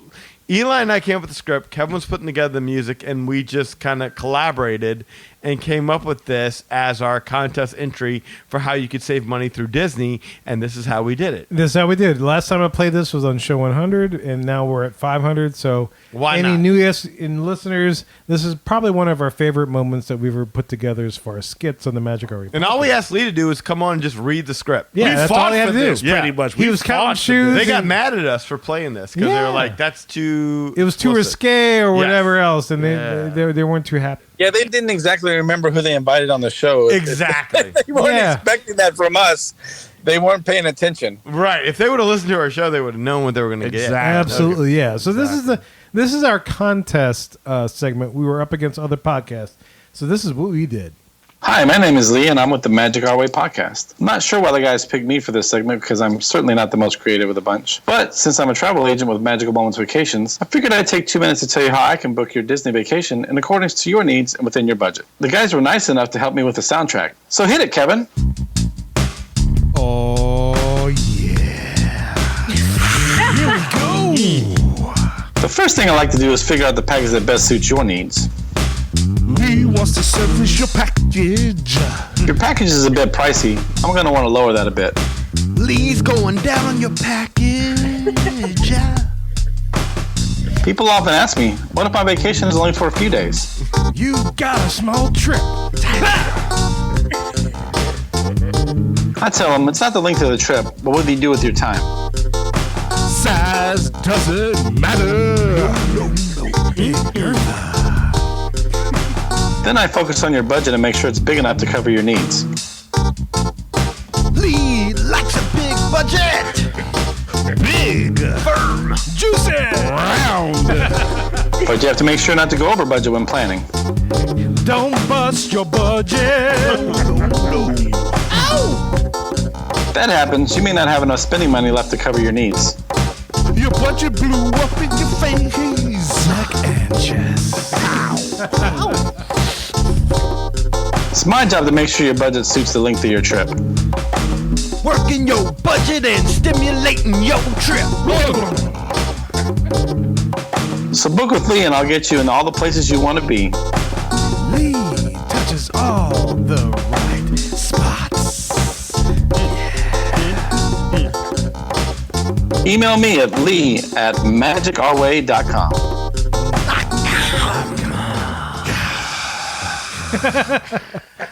So yeah, if you ever wonder when you ever do something sexy or play the sexy music, that's where it comes from. Yeah. That's basically where it comes from. So yeah. Working your budget while stimulating your trip, yeah, is my favorite line I've ever written. I'm done after that. Like, yes, absolutely. Yes. It's funny because that will every once in a while just come up in the show about, we'll make a joke about the budget or we'll say something, that innuendo about the budget. And I wonder if anyone even knows where it came from, because that was a long time ago. It was a long time ago. Yeah. But if you ever hear that music, that's where it came from. That's the sexy music. That episode. Absolutely, Yeah. That's it. And then some of the other things that we've come up with, there was a time you're going to hear Keith later in the episode talk about the WDW Navigators, which is another podcast that came on the show that they announced they were going to do.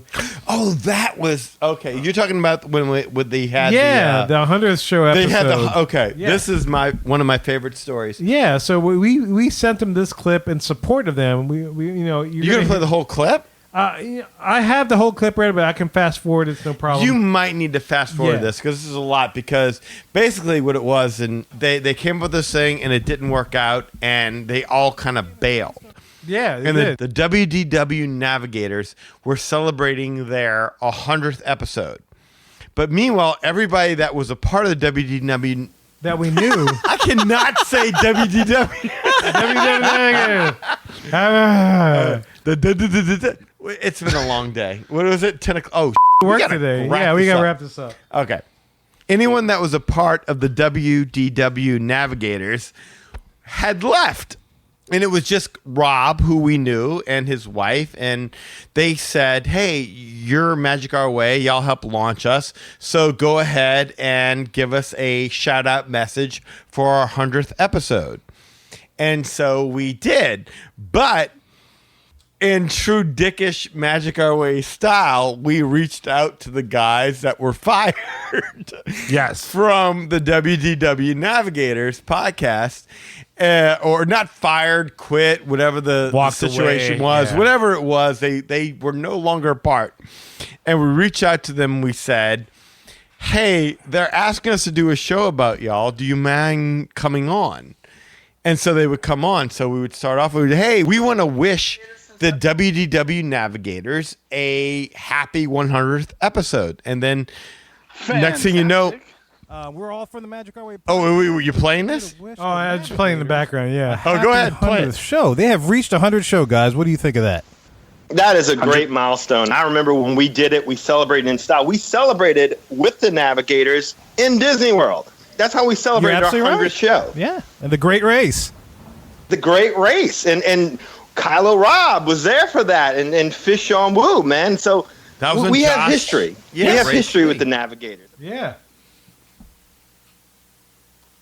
Fast forwarding a little bit. You're a Navigator, man. On the Navigator since episode 33. I cut that show loose like a hemorrhoid on my ass. What? That sounds painful. Okay. How did we not know this? Are you guys not listening? Well, I have a backlog of shows that I haven't caught up yet. I'm still on like 15. Good. Is Ricky Brigani still podcasting? I got to catch up on his show. I know. too. Yeah, Nutcut. I'm not sure that either. No. I'm This is like not on Twilight. anymore. He's not on anymore. Not on anymore. Okay. Well, I feel embarrassed. Dude, this is. I apologize, man. Shoot, I didn't realize that you weren't on the show no more. Man, our bad. It's been a while. We're a little backed up in our listening. And by the way, you do a podcast. It takes a lot of time. We didn't do our research on this one. I apologize, but we're gonna make it up right now. Yes. Yep. Keith, man, look.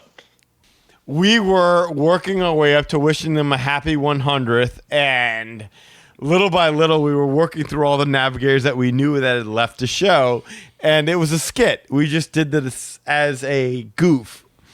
So we just kept having Navigators on that left the show. So Sean came on first, and Sean's like, I'm not a part of that show anymore, blah, blah, blah. And then we had Keith call in, and Keith came on. It's like, hey, guys, how y'all doing? We're like, hey, Keith, it's so ironic that you called. We were just talking about the Navigators, 100th episode. Congratulations. And Keith would be like, dude, we're not on that show anymore. I quit. I left. I'm like, what? And like, we'd all be like, oh, son of a yeah, we haven't been listening. My bad, blah, blah, blah. And then we go on to Susie Q. Yep. And Susie, hey, Susie, what's going on? And Susie also would be like, I'm not a part. And we did this whole skit of all the people who left the Navigators, but we still wish the Navigators. Well, that did not go well with the people who ran the Navigators today. Yes. Oh, absolutely. Yeah, they would not air our sketch at all. They were mad at us. They just... Yeah, it caused a little friction. A little friction. Just a little bit. So sometimes humor can go wrong. Our humor always goes wrong But outside of us. I think it was Lee who said it the best. Was like, hey man, don't invite on. What was I don't know if Lee remembers the phrasing. I said it with the other ones. Like you've listened to our shows. You understand our comedy and our type of humor. Our what's the word I'm looking for? Irreverence. Je ne sais quoi. Our style. Yes. So don't be surprised when we come on your show and talk the same shit. Exactly. Like, hey, I like what you guys do. Y'all are funny. You're irreverent. You let your hair down. Could you just not do that on our show, though? Right. Can you be on our show? Yeah, exactly. Be on your show, but not be your show. But yeah. don't do what you do. And so we did what we did. They got mad, and that became a thing. And so anybody that wonders why we don't try to reach out to other podcasts anymore, that's why. Yeah. Because even with friends of ours, we've run into problems. Yeah, absolutely.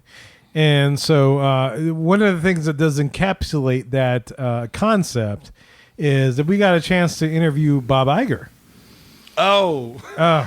And well, that was me going. He was such a sweet guy. Yeah, this is a great skit. I went rogue on that one. Yeah, Danny went rogue on it, but we interviewed quote unquote Bob Iger, and this is how it went.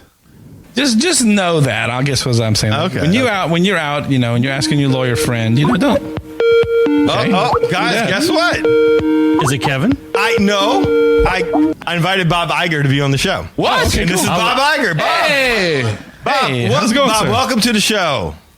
Pleasure to make your acquaintance. Bob, a lot of people are a little bit upset about this. They think that you are raking them over the coals. They think Disney doesn't care anymore. What do you say about the people out there who are having trouble affording these new prices? Go get a job at McDonald's, because that's where you belong. That guy's got some guff Wow. right there. Bob, you are fired up. Good Lord, Bob. Well, we're a pleasure to have you on the podcast here today, Bob.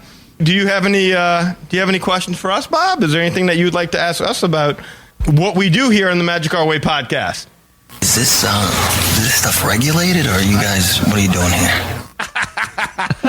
Definitely not regulated. Wow. First, you get exclusive audio of Bob Iger. In a board meeting, now you get exclusive interview with him. Exactly. This is amazing. What I'm asking you, Swiss dick, is are you going to f*** me over? No, Bob. No, I think it goes all the way around. I thought you was doing that to us, Bob. I thought that's how that was working. But no, never that. Get off the phone. Get off the phone. Oh, sorry. I was typing. I was. Stop pissing Bob off, man. I was Facebooking on the phone. I'm sorry. Sorry, Bob. Don't piss Bob off. Good luck on that subway ride home to your miserable, ugly f***ing wives. I'm gonna have Heidi lick some caviar off my in the meantime. Wow. Now that's a lifestyle, man. How do you get that Bob job? lives quite the lifestyle. I will admit. I'd be like Bob. Yeah, I was gonna say caviar, huh? See, that's when you know you getting paid. You know, you and me could do a spam. I mean, if I had to do it, it'd have to be hot Cheetos or something. Hot Cheetos. I'm about to get this girl to lick hot Cheetos off my fucking nuggets. That's very specific. Well, this is a once in a lifetime opportunity. Any of y'all have any questions for Bob Iger? Oh, go ahead, Lee. You about to ask? Any questions? I want to know why are you so rich? I made $49 million. $49 million. $49 million. That answers the question. This quarter? Off of our tickets? Yeah. Why do we have Whoever prices? speaks first loses. Oh. That's a good tip. Yeah. Thanks for that tip, Bob. Yeah, whoever pays. You shouldn't be giving this advice out for free. That's what Lee's philosophy Do you is. have? What are you talking about? No way, baby, no. Is there a job for us? We have is there a way you get us a job? I know we ask every guest that. Absolutely not. Damn, my feelings are hurt. Wow, not even. Are you out of your mind? Every day, yeah. Hey, Bob, I would like to know, any idea when the Yeti's getting fixed? What the does that even mean? That's what I thought. Hey, Bob, will the Skyliner have AC or not? Good question. You people are all shit out of luck. Bam, that's it. I love it. Mic drop. Walk out. Awesome. Wow, Bob, you're a serious dude, man. Wolfie. Is there anything besides running the Disney company that you can tell us about yourself here, Bob? I also gamble like a degenerate. I drink like a fish. I hookers maybe 5-6 times a week. Wow, you are incredibly open, man. He is unhinged on the Magic Our Way podcast. Look, I understand where he's coming from, though. You got to blow off some steam when you're in a high-pressure cooker job like that. Yeah. You got any questions for Eli? Are you behind on your credit card bills? Yes, can you help Is me your with landlord that? ready to evict you? Yes. Does your girlfriend think you're a fucking worthless loser? Oh, well, it's been a while since I've talked to her. That's probably exactly what she thinks. Yeah, probably. You got real anger issues. That's probably why, because the girl thinks I'm a loser. So what am I going to do with that? She was a one-legged prostitute. That was some good. Yeah, it's good stuff. That's good stuff. Oh, okay, Bobby. I think man had a little too much to drink. I think there. he's a little. I think the alcohol must be finally kicking in. Must be those speedballs. That'll kind of kick you.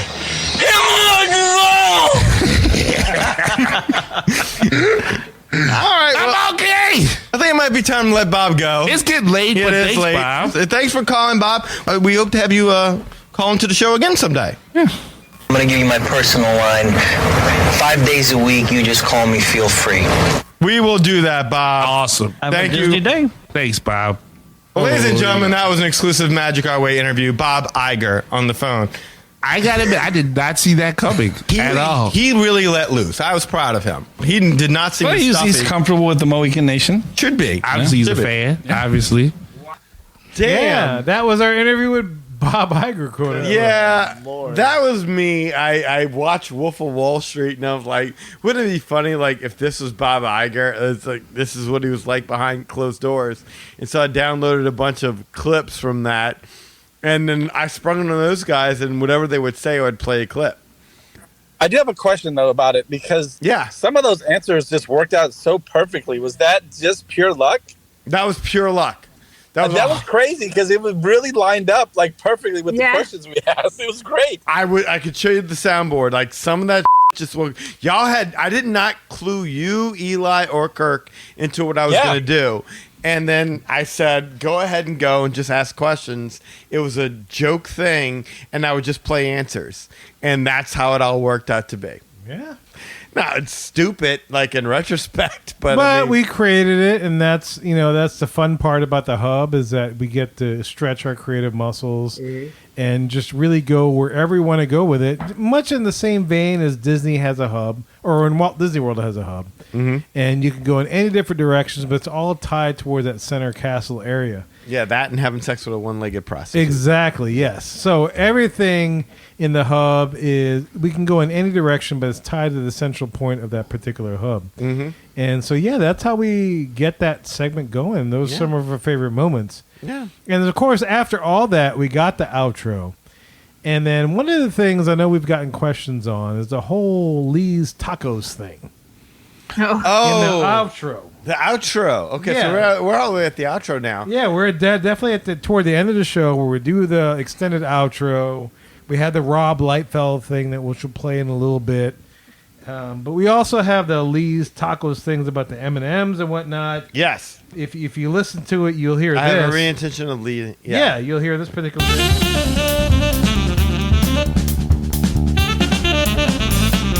I have every intention of eating those bananas for breakfast, but I still somehow end up with tacos. Now, Lee, I remember the bananas thing because that was from a trip where you ordered bananas and M&Ms. But I don't remember. I know it was from a show recording, but I don't remember the tacos piece. Do you remember any of that? Yeah, I'm sure it came from that conversation as to why I would order bananas in the first place and then not eat them. But that's like my whole life story. If you come to my house right now, there's going to be 3 rotten bananas sitting in the bin. Because every time I go to the grocery store, I'm like, all right, this week, this is it, dude. I'm going to just chill. I'm going to have like bananas for breakfast. You get your potassium, yeah. Yeah. And what do? I end up at Whataburger. I get tacos. Like, I didn't know Whataburger served tacos. Like, I have all the intentions of being healthy and eating well. And, again, I buy the fruit to eat it so that I can get up in the morning and then I'm like, nah, dude, I'm just going to Whataburger. I'm just going to there's a taco truck by my house. You could get a breakfast taco for $1. $1? How can I pass that up? A breakfast taco for $1? Come on, man. That's pretty tough. I don't think you can. No, that's a pretty good deal. Yeah.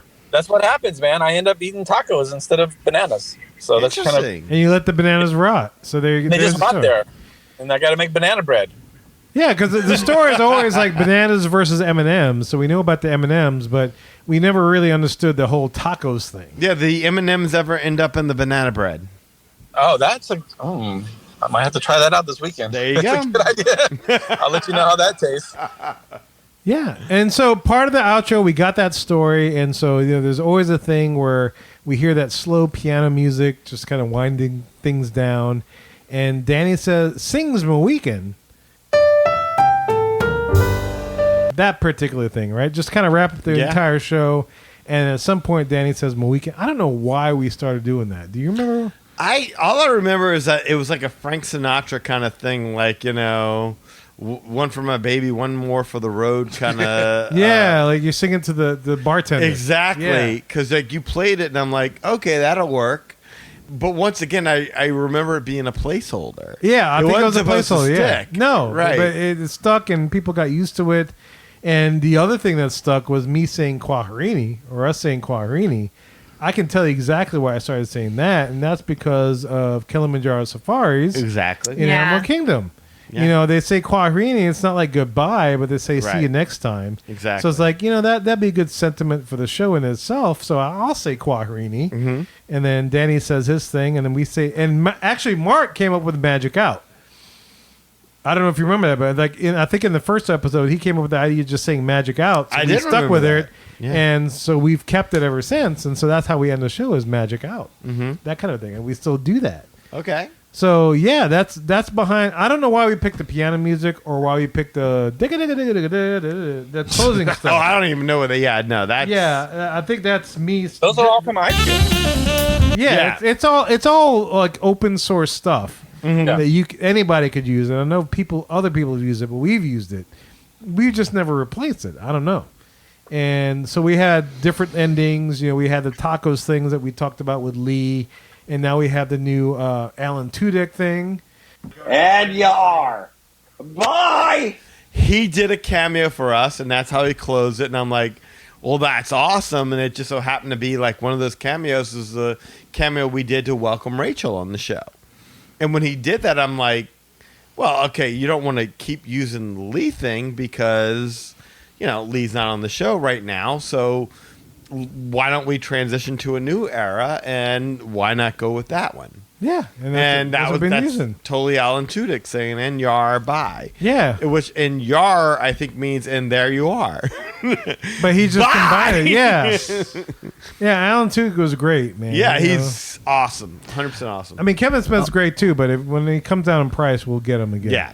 Whew. How long was the Lee thing on there? What Lee thing? The tacos thing. A good while. For a good was while, that way yeah. Was that? Did you have that prior to me coming on? No. Yeah. No. Because it came around after our trip when we all stayed at Old Key West. Okay, because I want to say that was the Old Key West trip. I remember bringing it up to you that you needed a Stupid Judy, Stupid Energy. Yeah, like WWD used to have. Yes, and that's when you started with that one. So it might be my idea. Oh, your idea was.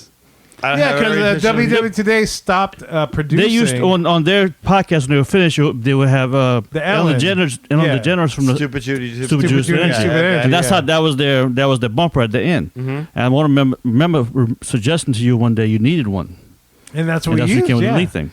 Now we're using the YAR thing. Yeah. Yeah. Well, yeah. You're welcome. Okay. Oh well, my contribution. Oh, okay. Yeah. Well, there you go. Nice with Chavez. Yeah.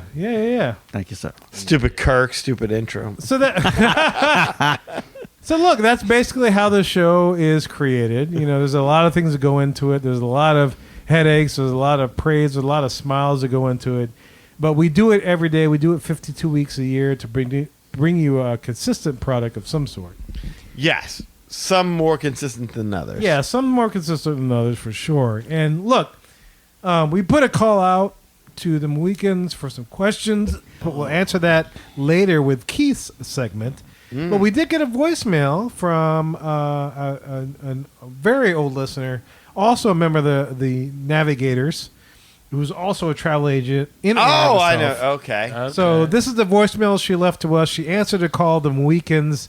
And so this is the self-proclaimed queen of the Mohican Nation. Hey, Magic Our Way podcast.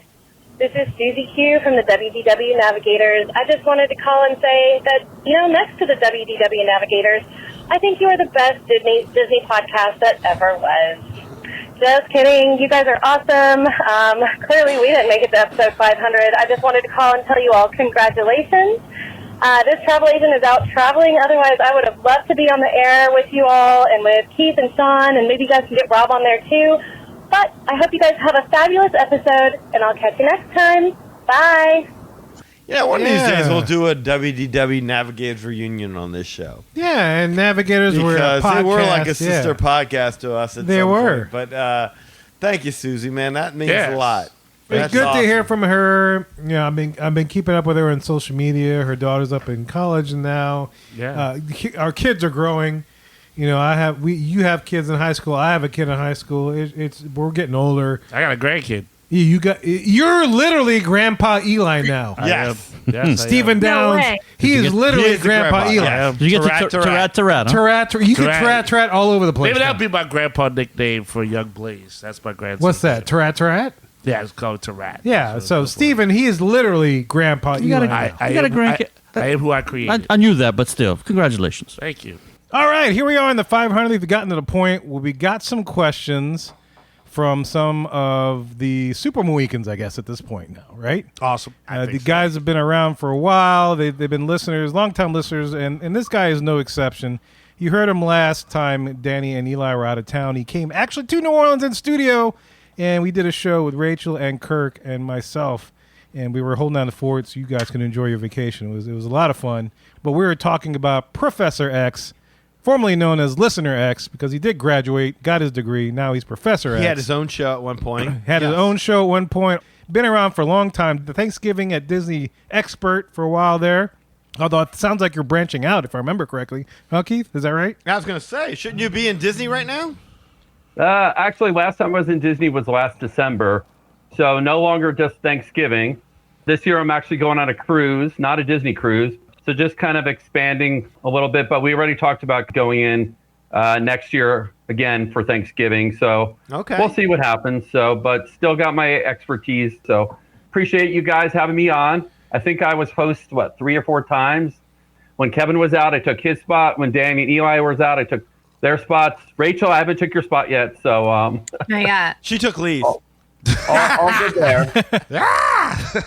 You could take Kirk's spot, although his is kind of amorphous. Yeah. Fluctuating. Yeah, it's the very much fluctuating so. spot. Well, Professor, I know you have some questions. You responded to the call. I was asked to see if any of the listeners did, and you came with a plethora of questions for the 500th. And we chose a couple of them. Yes. You know, it's like a salute to all things Magic Our Way, but we only have time for a few. So I'm going to turn it over to you. I mean, what do you want to ask? I mean, we'll just go at it, man. Just throw it at us. Yeah, I just had a couple ideas kind of on my mind. First of all, so I'm now Professor X, and I started off as Listener X. So my first question is, what happened to Listener A through W? Oh, Since I man. started off Listener X. We lost one in Hawaii. Yes. I remember that. And it got adopted by some little girl. Then there was the Shia LaBeouf show that Yeah. really threw off a lot of people. That got rid of that one. That little slew. Yeah, they were basically caught in earlier episodes that just got lost in the archives. Yeah, and then Grandpa Eli knocked one up, I think. I think that was Jay. That was good times. And so we hadn't heard from him in a while. Yeah. That's why you haven't heard from him in a while. It's not because Steven kicked him out. It's just because A lot of them, like Kay and Jay, and they all joined Men in Black. Black. Yeah, I remember exactly. that. Yeah. So got neuralized. Nobody knows what happened to them. I don't think they remember being on the show either. Yeah. Right. Yeah, that's basically what happened. You know, a lot of, and then we ended up with what's that, like 23 XYZ. Yeah, 23 people that have gone through, and then now you're X. Yes. All right. Cool. I'll take it. Like I said, I graduated professor, so I'll take it there. Yeah, and we do solve for you. I mean, you are the variable, so there you go. Yes.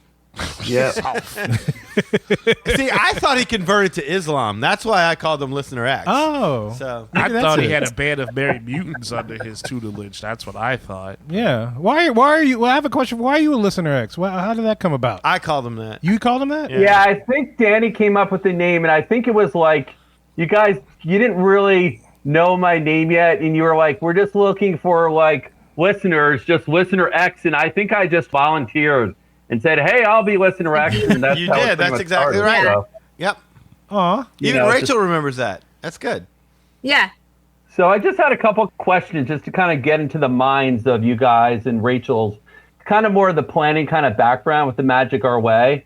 So first off, so you guys do an episode every week, and generally it was Wednesdays, and then Kevin and Danny and Eli and Rachel are like, well, maybe we'll switch it to Thursdays, and that lasted a whole week, and then you switch it back to Wednesdays. So, I mean, I get it. You know, obviously everyone has your different recording schedules, and I'm sure it's hard each week to get together. But so you guys, after 500 episodes, do you ever?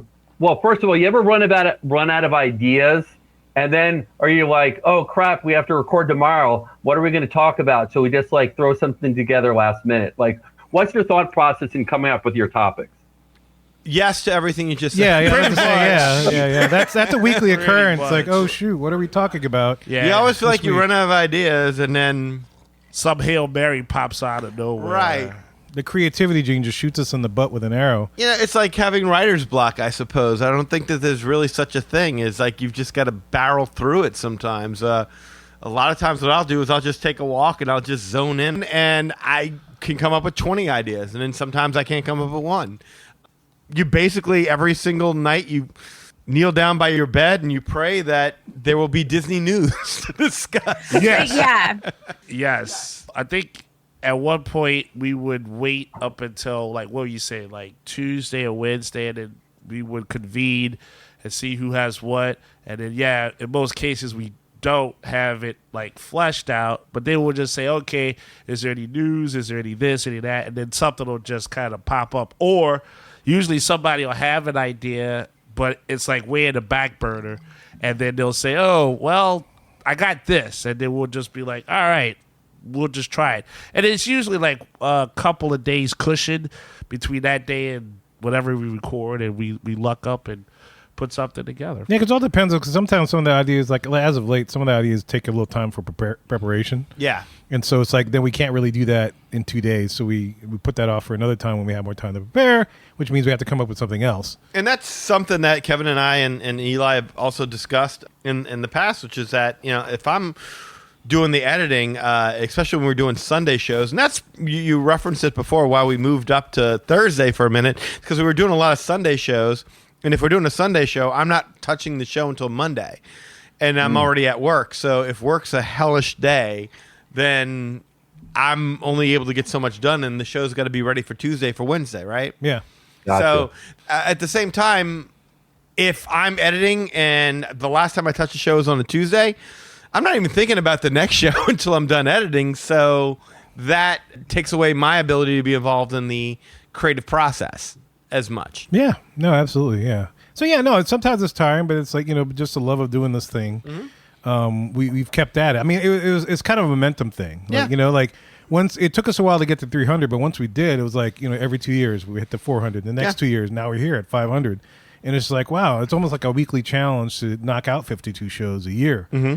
And sometimes we're lucky we get 2 shows out of one recording, and and that gives us a little bit of break. And sometimes we do plan for that.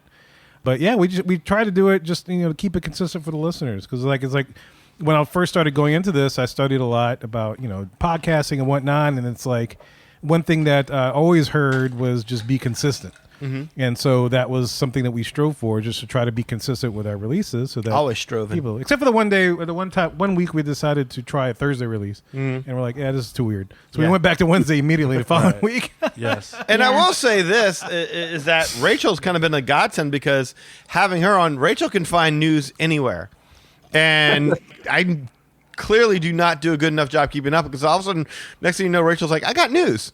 And we're like, really? Yeah. Really? And she'll just go through a bunch of stuff that we didn't even know happened. So Rachel's really been a godsend with that. And plus, she brings a fresh perspective to the podcast that kind of gets us energized. Yeah. Very true. Yeah, I'm looking forward to it, like a little preview, but I'm really looking forward to doing out the dining plan, like the new dining plan, the new pricing, and we kind of come up with a dining menu for the week and see if we would save money. That's like my next show that I want to work up. But yeah, most of the time I'm just praying to the Disney news gods. Yes. Yes. And to be fair, here's an idea for you guys. Come up with ideas and write them down so you have backup ideas for you instead of just trying to come up with these weeks. I do that. Yeah, In we fact, have that. Yeah, I got lists. We used to have a way of doing this where we would alternate it by week to week. So it'd be like 1 week it would be Kevin's show, 1 week it would be my show, 1 week it would be Eli's show, 1 week it would be Lee's show. And then, well, what happened, Kevin? Things got thrown off. People got lazy. All different kind of stuff. People got lazy more than It's always lazy. Well, that's a good segue, because I sometimes come up with these stories and I do my research, like the backstory of Wilderness Lodge or history or whatever. Do you guys like doing those research kind of episodes where you need to kind of do a whole bunch of research and all that? Yeah, absolutely. I love those. Yeah. Yes. Miss those actually sometimes. I like having time to do that and researching it. There are times when I'd work with Danny and I really, really enjoyed it. And that was a lot of, like the Pleasure Island one that we did. Oh yeah, that came out. I forget 2 or 3 shows, something. Series of New Orleans shows that we did with Keith. Oh yeah, that was a lot of fun. Some of my favorite shows to do. In fact, off of that, Kevin and I were like, we need to write a book. We need to write a book about Disney and its influence on New Orleans. Wait, let's not let that out, because people steal the ideas. We're not going to write a book. We're looking at you. What was the name of that podcast again? That steals our The ideas? Navigator? No, not y'all. no. There's another podcast out there that if we do a game show, Yeah. Oh, that's right. No pub. No, that's the name of the book that you wouldn't Don't do. be advertising for them. Yeah. Well, it's like Beetlejuice. I only said it once, so he's not coming. They're not coming. Right. It's going to be like, boop. That's going Gotta be really careful. That's right. But he's right. There was one that we like. I remember going to the store and I picked up 3 Disney games. We all played them, and I was like, "What do y'all think?" And like, I like this one. I was like, "Let's do it on the show." And we went and did it on the show. And within a couple of weeks, they had done the exact same game. Oh yeah, yeah. Similar type of intro. Yes. It's interesting. Yeah. I haven't seen them do bad behavior yet. I think we still claim the title on that one. Well, I don't. Yeah, it doesn't seem like they would do a lot of negative stuff. Whereas we were fearless. You always got to go below the flight jet Fearless. sometimes. Fearless. That's right. Yeah, but no, the research shows. Yeah, those are a ton of fun. Yes. I like those, and maybe if we, next series shows we'll get back to that because some of my favorites to do was like the 3D shows. When I did like the history of the 3D shows. That was you did Tough to Be Bugged. That was one of my there was favorites. one where Kirk and I went through every single Ghost in the Haunted Haunted Mansion. Yeah, that was a Halloween That show. was a Oh, lot of that's fun cool. to do. That was a fun show. Gave the backstory of every single ghost, and we got really specific. Like, there's a lot of comic books that cover the guy standing on the barrel. He has a name. The 3 guys in the quicksand. They had names. There was all these kind of stories for all these guys, and we found them in comic book form, book form, anywhere we could find them, and we went through and named every single ghost in the Haunted Mansion It was that awesome. had a name up to that point. That was a great show. That was a Halloween show for one of the years. I forget. Yeah, no, that's my favorite shows to do. I wish I had time to do more of them. But like I said, if I'm done editing on Tuesday and by Thursday, it's like, okay, I just don't have the time. Yeah, no, it's tough. It'd have to be an ongoing thing, and just have to work it back into the schedule again. But I mean, kids are getting older and stuff. Kids are getting out of high school, and and work is for some reason tougher. It's busier than it has to be when I used to have time to do that. I think my favorite type of shows is when like they do D23 and we all just get to sit here and just read the news, read the announcements, and just spoof on them all. Yeah. Those are always my favorites. Yeah, I'm like that with the menus. I always the menus, examining new menus. Oh, that Avatar menu! Like remember when that was one of my favorite ones to do. But all right, my bad. All right, go ahead, Keith. My bad. That's pretty much all I have. That's it. Just a couple of little questions. That's it, man. So, but wanted to wish you congratulations in 500. I mean, that's an accomplishment. Wow. Yes. It really is. I mean, us as navigators, we barely lasted 100. So, yeah. Yeah, it's strange that navigators got lost. That is the guy That's a good point. Well, don't forget on your show, we announced that we were gonna be on your show. So, yes, that was a is surprise. Absolutely Yeah. true. And like we did everything we could to support you guys, and you saw how that worked out. It. Yeah. Well, yeah. Like I'll never forget talking to Matt Hochberg and that when they quit and they walked away and they stopped doing their show. And he said, like, look, you're never going to get rich doing this kind of stuff, that kind of thing. You just really have to have a passion for it, and you have to keep it together. And still, sooner or later, you're going to still burn out at some point in time. Yeah. I think part of the reason we've lasted to 500 is we're some stubborn sons of You wanted to hit that number, right? I just ain't got no place to go. Pretty much. like an officer and a gentleman. Yeah. I've got nowhere else to go. I got nowhere to go.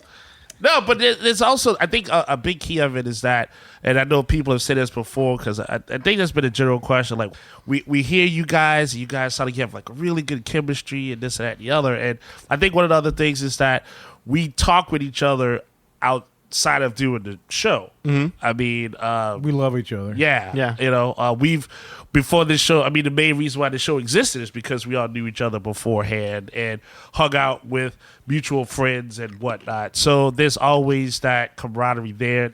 A lot of times people have like egos and such when they talk and say, oh, you said this to me. That's it. I'm done. Well, we've batted each other so much over the years that it's like, all right, that would hurt, but I'll be back tomorrow. And we always ask each other, like, why can't I quit you? Yeah, pretty much. Pretty much, yes. But we're very comfortable. We speak to each other. However, I mean, as you could probably tell, like we don't have any problem messing with each other, critiquing one another. That just it goes part and parcel with it. You just, how do I put it? You gain so much inspiration when there are people who actually care about what you do. The exact same thing that you have. Right. Exactly. When you see that there are people who actually listen and actually comment and actually take the time to say something, you're like, wow. Well, even if it's like 300 people, 500 people, 10 people, you don't want to disappoint them. Yeah. I mean, it's like I took Lou's little podcasting class. It's like, even though you may not have a lot, even if you had like 300 listeners, imagine those 300 people like in your studio each and every week, just listen to you chat about it. I mean, that's pretty awesome. And then Lou said, "Thank you for the money, but I'm never coming on your show." I'm out of here. Yes. I fanned myself with your cash. All Kevin ever asked Lou for was like a shout out. Hey, I paid you a lot of money. You guys said if I ever need anything, reach out to you. Well, can you just give us a shout out for the show? Yeah, I'm busy, kid. Yeah, that was for the 400th. Yeah. Well, he just ghosted you. He didn't even give you that, right? Mm-hmm. Yeah. Completely ghosted. He comes across like a nice guy, but really he's a Oh man, but going back to what you said before, like you're right. There's been a lot of times we've hit like a certain point and be like, "Dang, that's terrible, that's messed up." And then some listener will chime in, or somebody will go ahead and get something from a Patreon or whatever, and then it's like just like that, you're sparked again, and that is a true external beauty, if you will, because you always do forget that other people are listening whenever they download it or wherever they're driving or something. And then when they come back in with that chime, that's why we always encourage that level of response. So that's an awesome thing. It's good synergy, if you will. Yeah. Well, awesome, Keith, man. We definitely appreciate you taking the time to come in and do your professor thing. And enjoy your cruise, man. Thank you. So I'm sure you booked with Rachel, right? Get the off this podcast, man. What the hell is this? What kind of stuff is this? Shady mother. What kind of professor you are? You know what we teach around here. Next time I'll follow the rules. So, it's all good, buddy, man. Have a great time. Yeah, well, thank you guys. You guys have a great Thanksgiving. You and too. Before I leave, I just wanted to say I have a special guest that I wanted to bring on for you guys. You might recognize the guest from the past. So with further ado, Kevin, let him in and we'll go from there.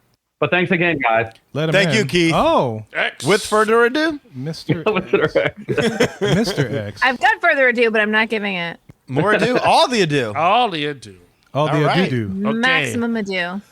I'm going to drop off. I'll stay on for a little bit, but then I'll drop off. But you guys have a great one. So You thanks too, again. Thanks, Congrats. Keith. You Yeah, enjoy have your a good one, vacation, man. sir. Live from Orlando, it's the Chief.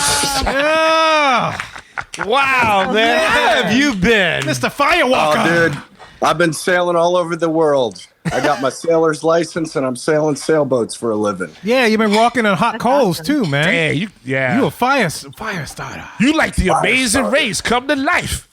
Yeah, I know. Oh, my. What more could you ask for out of life? I don't know. How you guys doing? Doing great, man. great. It's good to hear your voice again. Yes. Yeah, I've We been gotta listening. I introduce just the haven't secret been guest. calling in. Oh, Rachel is yeah. right. We should introduce we know his voice. I mean, yeah. But Yeah. a lot of people out there might need a little bit of newer listeners for sure. Yeah. Guys, this is Fish on Woo. Fish on Woo, a.k.a. the Chief. Again, I talked about The Keith being one of the Chief. Super Mohicans that we've had. He's been a long-time listener, long-time fan. We got to meet up in the parks. And so, Sean's Yeah, just you been around guys for a sent me while. running across the road. No, you ran out of that No, SUV. you did that all by yourself, sir. Yeah, That was he's before right. Lyft, too. That was crazy. I had to get to the lime garage before it shut down. But don't you want to wait till the car, stops before Yes. you jump out of it? Man, you a fearless dude. I hear you. Oh, this is Fish on Woo, man. He don't care about You don't stopping. care about that. He don't care about penguins. He Conquers care about life. I have a question for you, Sean. All right, so we were talking about this earlier because we have a little format for a little something we got ready to do.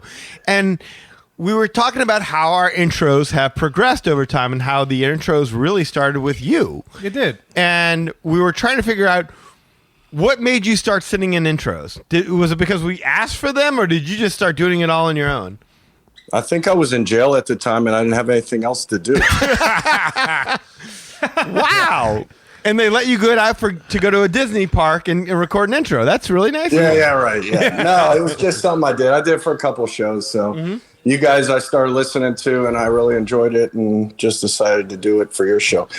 I also came up with the Malacan Nation. Remember that? Yes. Okay, so that is another question we've gotten is how do you pronounce it? Do you pronounce it Mohican or you pronounce it Malacan? And it doesn't matter. As long as you listen, you can pronounce it however you want. There you go. That's the right answer right There you there. go. But I believe it was Sean that coined it the Malacan Nation. Nation, yeah. And I was just I like, think so. yes, it definitely was. And I think it was me who probably Well, that was part of his spiel. He was the one who like- said, yeah. it sounds like kind of like the last of the Mohicans, let's just say Mohican. Right. Yeah. And like it's a tribe. Like, Right. that was the way I took it. That was the genesis of it. Yes, but I think it was Harry Bernstein that asked that question Yes, about that was how one of the questions on Facebook. how it's officially pronounced. We pronounce it Mohican because we feel it's more of a tribe kind of a deal, but Malacan is how the original pronunciation of it was. Yeah, I remember that. Yeah, because we used to give everybody like some sort of tribal name, right? Yeah, the And- Mohican. Yeah, the Mohican name. Right, Yeah. exactly. So That's how he became the chief. Exactly. Yeah, chief, and he big Where'd sweats in there. Keith go? He went on to a cruise. He dropped off. Yes, he Yeah. left you Yeah, he left in the the lurch completely. Did he yes. do his questions? I don't know. He's been hitting me up for like the last 5 days. I haven't heard from him in like 2 years. Welcome to our world. Yeah, man. Yeah, he shot a few questions at us, and he was like, "That's it." So, yeah. He asked a few questions and poof, gone. now he's off on his cruise. He's going cruising, man. But he didn't book with Rachel, so we had to completely cut his entire segment. Yeah, to we be honest yelled with at you. him. That was right there. That was Keith who? Yes, exactly. Hey, Eli. Yeah. So Keith and I were trying to figure out the one chick from Epcot that we were trying to chase around. Or maybe you weren't, but Drunk Jessica. Drunk Jessica. Drunk That's right. Jessica. That's right. Yes. Because wasn't she chasing? Was she chasing Lee? No, I think we were chasing her, and then there were those girls. I told her that you were played for the Seahawks. That was okay. That's always one of my favorite. Yes, no, that was a bridal bachelorette party. Yeah. That was right outside Test Track, and yes, that was actually working for a while and stuff. Because it worked because it was like, this was their bye week, and I was like, I played for what's going on. Like, I'm about to be mad. Like, I'll be that. Wasn't that the girl that She hung Sean out. told her that Eli was Russell Wilson, the quarterback of the Seattle Seahawks? It was one of many Yes. at that point, and she was with it. She believed it. No, she was drunk. No, she was happy. She was just happy. She was. I wonder if swearing. she knows he played for the Broncos now. Well, I also am a lineman to the other 12 women that we told her that worked for the Seahawks that night too. So I like to moonlight, but as well. Moonlight as a lineman. Yeah, she was funny too. She's like, "You're not really a Seahawk, are you?" You're like, Yeah. look at these guns. Yeah. Oh. Just looked her right there. I said, "Yes, I am." How's Kylo Rob doing, man? Yeah, you keep up with him? Kylo Rob is kind of quiet, actually. Oh. Susie left you a voicemail or whatever it is. She did. We were waiting to play it. Yes, yeah, indeed. she's on a cruise, so she couldn't call in. Oh, wow. Yeah, and she didn't book with Rachel either. Well, Imagine that. she's a travel agent. So, yeah. It's like cross-pollination. I understand that one at least. I think it's been I think it's been a while. I got a question for you because you did a whole bunch of our intros way back in the day. Is there a particular one that you enjoy doing more than others? Because I know a personal favorite of mine that always cracked me up, but I'll wait until you. Did I do one with Chris on Spaceship Earth? No, I don't remember one with Chris ever. Okay. No. My favorite was the one in Avatar where you yelled at the guy, like, "What are you looking at, dude? I'm That's podcasting." mine too. Oh yeah. That was good. That happened a lot, actually. Oh wait, Kevin's playing it. Yeah, I'll fast forward. Yeah. It's Fish Sean Wu, Chief of the Malacan Nation, and you're getting ready to listen to the next episode of the Magic Our Way podcast with my main man, Eli, Kevin, Danny, and of course, everybody's favorite travel agent. What are you looking at, Rachel? Dude? I'm podcasting. Lee Lastavica. Jumbo, everyone. Harambe. Unfortunately, banshees live high in rookeries and humans can't get in. Banshees? Good grief. Yes. Oh, You missed the part where you fussed at somebody for looking at him while recording. I in the passed middle. it. I passed it. What are you looking at, dude? I'm podcasting. Oh, you remember? Wait, one of my favorite Sean ones was when there was there was supposed to be a theory that there was a ghost on Pirates of the Caribbean. Oh yeah, and that. I stood up twice and I got kicked off. I can't remember. Was it George? Was that the ghost name? I think it was George. Yeah, it was George, and he was trying to summon the spirit of George and got himself kicked off the ride. Because then he go like, George, Yeah, where you at? And then you guys know I got kicked out of SeaWorld, right? Yes, because Yeah, I you remember grabbed that. an otter, right? Or a Not an penguin. otter. It's a It was- pig penguin. It was a penguin. That's yeah. And SeaWorld actually has a jail. Oh no! You got to be kidding. Nah. Sea jail? Holding tank. Holding A tank. holding tank. They put you Yeah. in there with an orca. It's and- Until the Orange County Good police luck. come. Oh, maybe it's the drunk tank. That's There you go. Well, dude, thank you so much for calling in. Yeah, no man. problem. I know you guys got an agenda, so I just wanted to say hi. No, man. Congratulations on the 500th. Seriously. And I'm still listening, and maybe I'll call in every once in a while. Seriously, dude, love you and Yeah. thank Yeah, you man. so much. I Absolutely. mean, over the years, I mean, you have really been a mainstay. Yeah, and Absolutely. just somebody that as soon as we hear your voice, like your spirits lighten. It Yeah. just- I know he was an integral part of this whole 500. I mean, he was Absolutely. definitely part of this. And Oh yeah. yeah, I hope your kids are doing great, man. And I hope that Yeah, everybody's doing great. Keith asked, if I'm listener X, what happened to listeners A through what is A through what is W. W. Thank W. you. What happened to Thank you. listeners A through W? You would be listener A. There So, you go. Yeah. Thank you so much, Sean. Yeah, no problem. All right, I'll be listening when it comes out on the podcast. Take care, guys. Happy 500th. Thank you, dude. Thanks, All right, Sean. Chief, Good to thank hear from you. you, brother. Keep Bye-bye. in touch. See ya. Bye-bye. Well, before we get to that, I just want to say out to all the listeners, look, thank you guys for listening.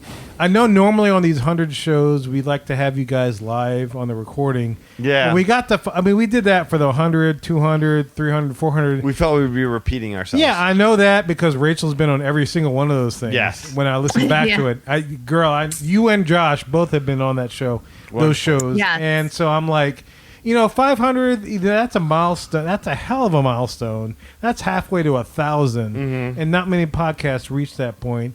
And it's like, we're going to do this 500 for ourselves. So Damn that's sure. why we didn't announce it, that we're doing a live show or anything else. I don't want you guys to feel cheated, but at some point we gotta have some time for ourselves. Sometimes we need to have us. Also, time. we thought it'd be a lot easier on the editing if it was just us, but turns out how wrong we were, huh? Oh man, look. Here's the one I Yeah. come on and goes off the rails. In 500 episodes, there's so many memories. Yes. With Rachel being a listener first, and then now she being on the show, and Lee being an integral part of that, and Kirk always being there. He's been on, just like Rachel. He's been on every 100 show celebration that we've had since the beginning. Yes. Yep. It's absolutely amazing. And look, just real quick, I want to do an aside. Somebody asked as far as like there was another podcast that Eli was on that we used to do in the very beginning, and that was a show called And Another Thing that used to be basically Eli and Danny going at it. In fact, the graphic indicated there was a soapbox and both of you guys were arguing. Yes, I And remember. So me, I Yes. just ran the board. I was just kind of like the intermediary, the middle person, but I wasn't really involved. And so that was that podcast in which those two guys came from, which Eli came from when we stopped producing that show, because that used to be part of Q-Mark Productions too. Yes. That stopped production, but Eli came over the Magic Our Way, and so the rest is history. Here he is. Yes, indeed. Yeah. Yeah. And we're thankful he did. Yes. Absolutely. It took Yes. a lot of coercion. Yes, that Mainly Danny's bottles of Makers. beer. But we let thank me him for the sleep. pizza delivery from Pizza yes. Carry. I always wanted to support y'all in any facet that I could. I know every year for Thanksgiving, one of the things I'm always thankful the most for is my good friend Ellie. Oh. Ellie. I'll let you have that with Chav. That's a good way to end this, man. This is the Thanksgiving season. When you hear this show, Yes. you're going into the Thanksgiving season. What are Yeah. you guys thankful for, man? This is our 500th show. And look, during Thanksgiving, shortly after, I don't know if we'll record or not, but it'll be our 12th year in production. We'll be 12 years old. We started in 2012, and now it's 2023. Last year was the 11th year in production. Now it's the 12th. What are you guys thankful for, man? Wow, that's a great question, Kev. Let's end on that note. I can't think of a better group of people to share a bunch of ups and downs with, to have my creativity challenged all the time, every time. I think one of the big things is that a lot of times people say, there's no one that gets me. And I think this show totally proves that there's always going to be someone that gets you. And Yeah. I'm very thankful for that. And it's been really good to have people to share that journey with, because it's very hard to do that. So I'm definitely grateful for that. Absolutely, yeah. No, one thing I'm thankful for the Moika Nation for sure. You know, we still have that Facebook group, and we also still have that Facebook chat, which a lot of us are still partaking in, and you know, just a place where we can freely speak our Disney mind. There's so many Disney podcasts out there, but there's so very few in which you can honestly state your opinion. Mm-hmm. And so that's one of the reasons why I started a podcast, was I felt like there was a voice that wasn't being heard, or didn't give it a chance to be heard. Mm-hmm. So I wanted to make sure that even, you know, we're still fans at the end of it all, but at the same time, we still have opinions. Maybe they're not positive, maybe they're more in the negative nature, maybe they're not pixie dusty, but I'm definitely thankful that I have a platform to do it with, and a bunch of guys that also see it the same way, and we're able to do it. And not just the guys in this room, but also the Mohicans that are partaking the, whether it's the Facebook group or that private chat that we have. You know, I'm definitely thankful for that. Yeah. Yeah. I'm thankful for the people I record with, because sometimes, and I think we all know this, sometimes you got to be a little bit honest with one another, and it's not easy. And the fact that sometimes we could be direct with one another and still have everything understood as coming from a place of love, as opposed to a place of hate, you know, or just dissension, or whatever you want to call it. I don't know. But I mean, I'm thankful for the fact that the people that we record with understand that, and it's not necessarily easy. It's fun when you're on air and you get to joke and laugh and cut up, but just the process of getting on air is not easy. It's really, really not. And anybody who's ever tried to do anything amongst 4 to 5 people together will understand that. So I'm thankful for the people I record with. I'm thankful for the people that just farted on air. Yeah. I was thankful for that. Oh my gosh. I'm thankful for anybody and everybody that has taken the time to listen, to help us get better, to help us feel more invigorated, but just knowing y'all are out there, and knowing that this is one of the few podcasts that would let you have an opinion.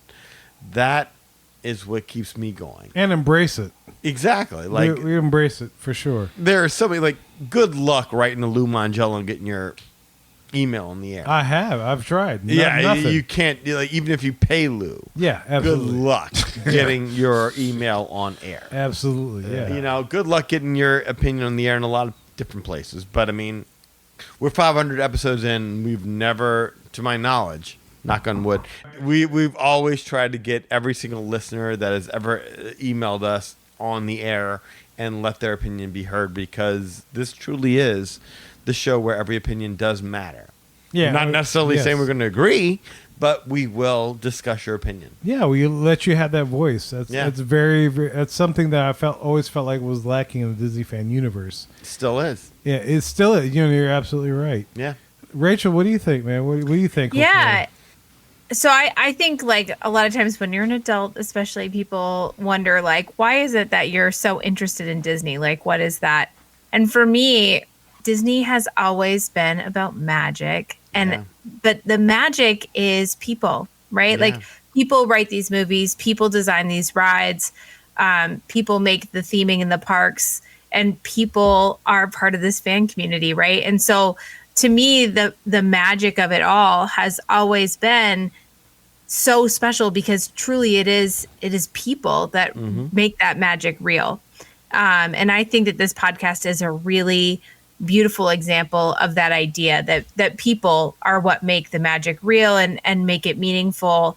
And so I'm really thankful for Disney Magic. But when I say that, what I really mean is I'm really thankful that Disney Magic is real because people make it real. Well said. Well said. Awesome. Really well yeah. said. Yeah. And so, Lee, man, what do you got, sir? Well, first of all, I'm thankful for Whataburger at 10:30 at night. I know. It's late. That's a Texas tradition, so yeah, that's good. All right. But no, man, I'm really happy that I was able to spend however many years it was on the show. I still enjoy listening to you guys talk, and you cracked me up. I was glad that I was to be a part of it and to help build it to what it is today. I'd love to still be on the show if things were not as crazy in my life as they are, but I still can't find anyone else that I enjoy listening to as far as Disney podcasts go. And trust me, man, I spend hours on the road every week, and I'm trying, but I can't find anything or anyone that's entertaining. It's just a bunch of, seriously, guys, I don't know how so many people can be so bad at this. Oh my God. Well said, man. It's crazy, but no, man. Guys, I'm glad I got to make friends with y'all, and like I said, I really hate that I do have such a crazy schedule, because I'd like to just not have to be on the show, just hang out and get dinner one night or something. But sure. Things will change, things will clear up, and it won't be so crazy anymore, and we'll be able to do that. But, kids will grow up, of course, yes. Yeah.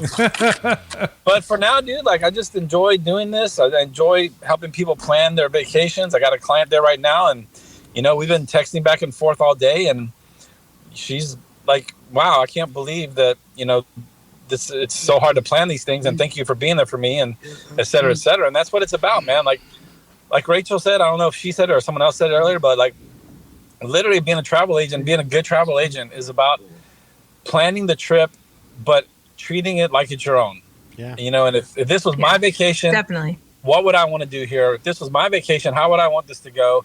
If this was my vacation and this crappy thing happened, how would I help resolve it? Mm-hmm. How can I get this fixed? So on and so forth. So that's the best part about, what I do is creating that magic for other people, and hopefully getting them addicted as I am to this stupid Disney thing.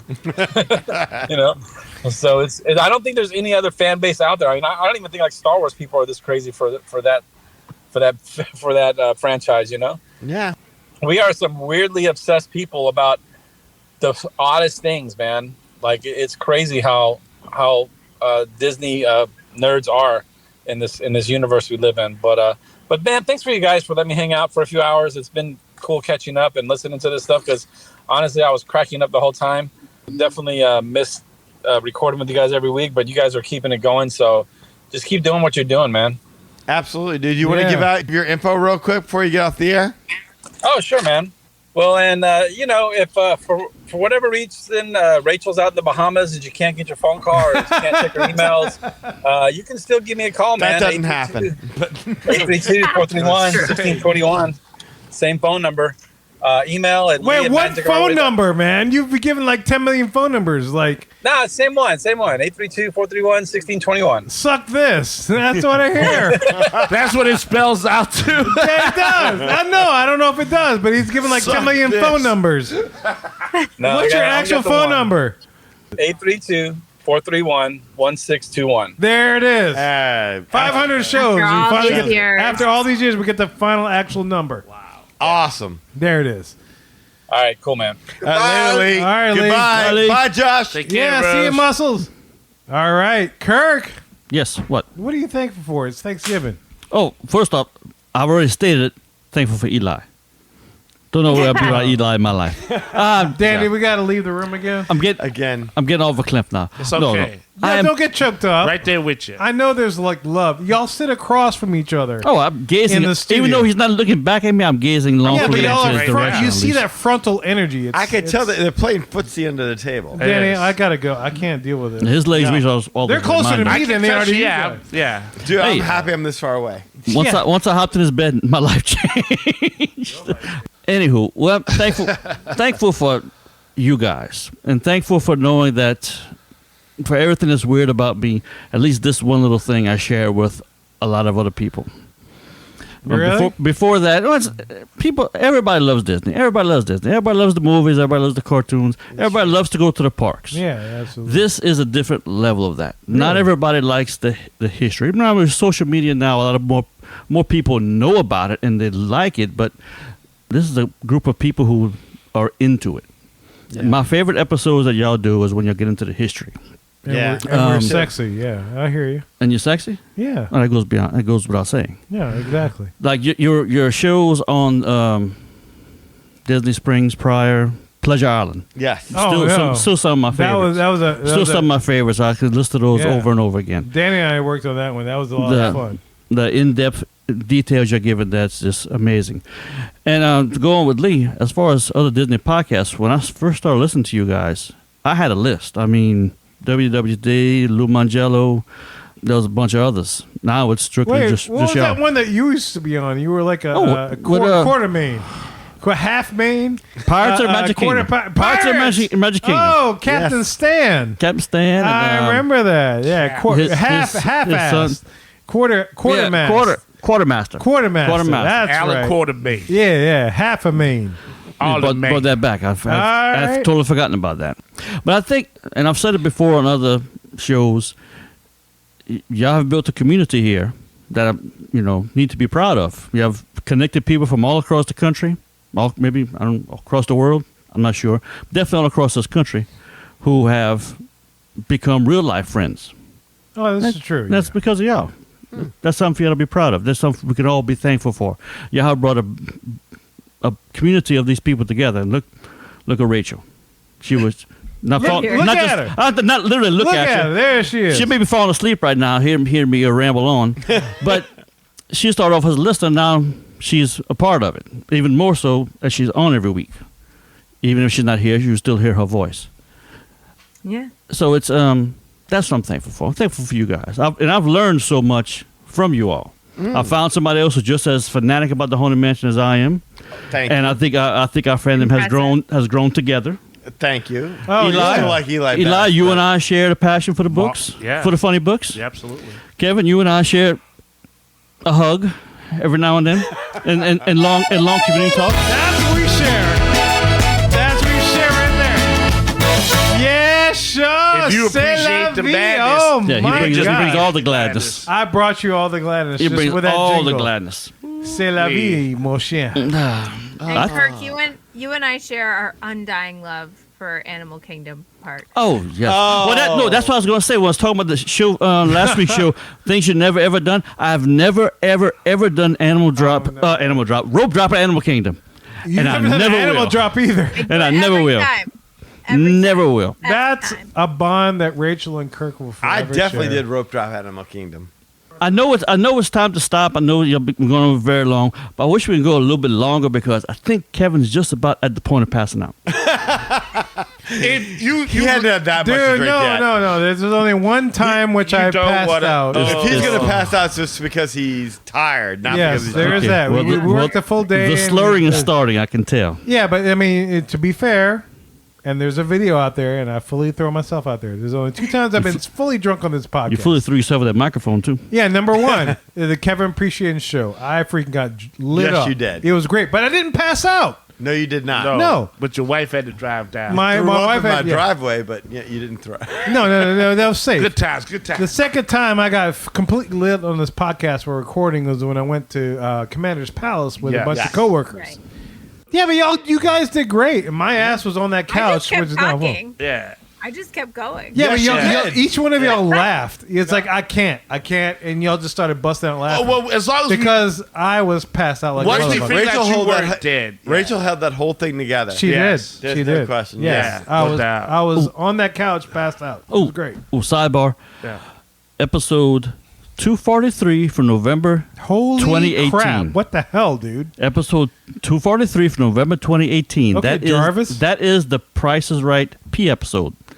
You need to go back and listen to it. P episode. Oh, that was Rachel. Now I gotta go hear this one. Oh. I went back and looked through the archives. It's totally there. It's totally there. That's All right. priceless, though, Rachel. Y'all want to hear Rachel that's a P on great there. shoot.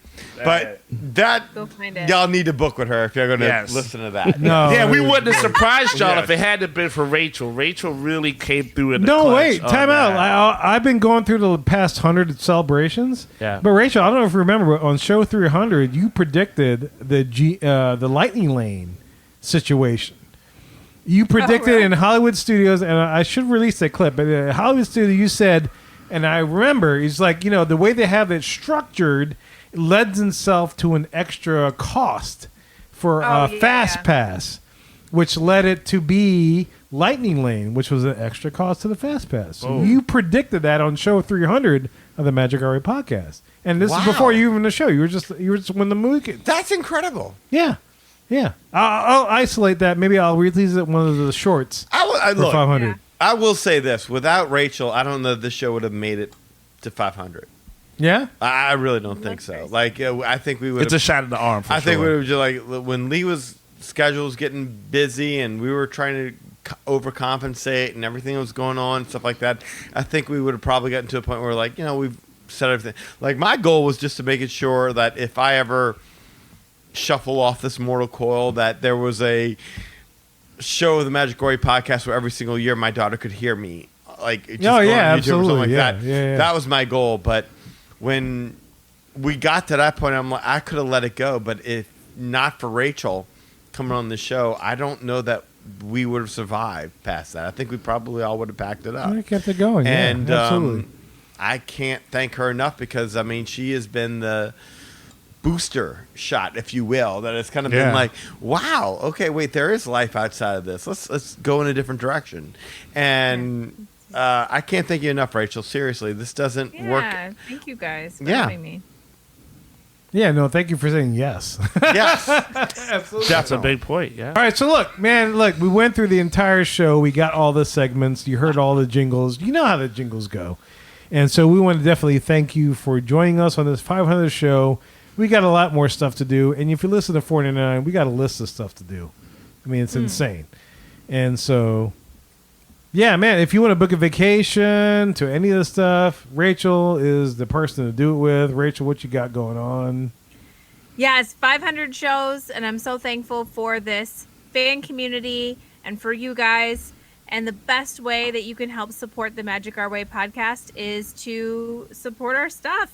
And so if you book a trip with me, a little piece of your trip cost comes back here to the Magic Our Way podcast to support this fan community and this podcast. And it's at no extra cost to you. It actually costs you the same exact as if you just booked it straight through Disney on the website.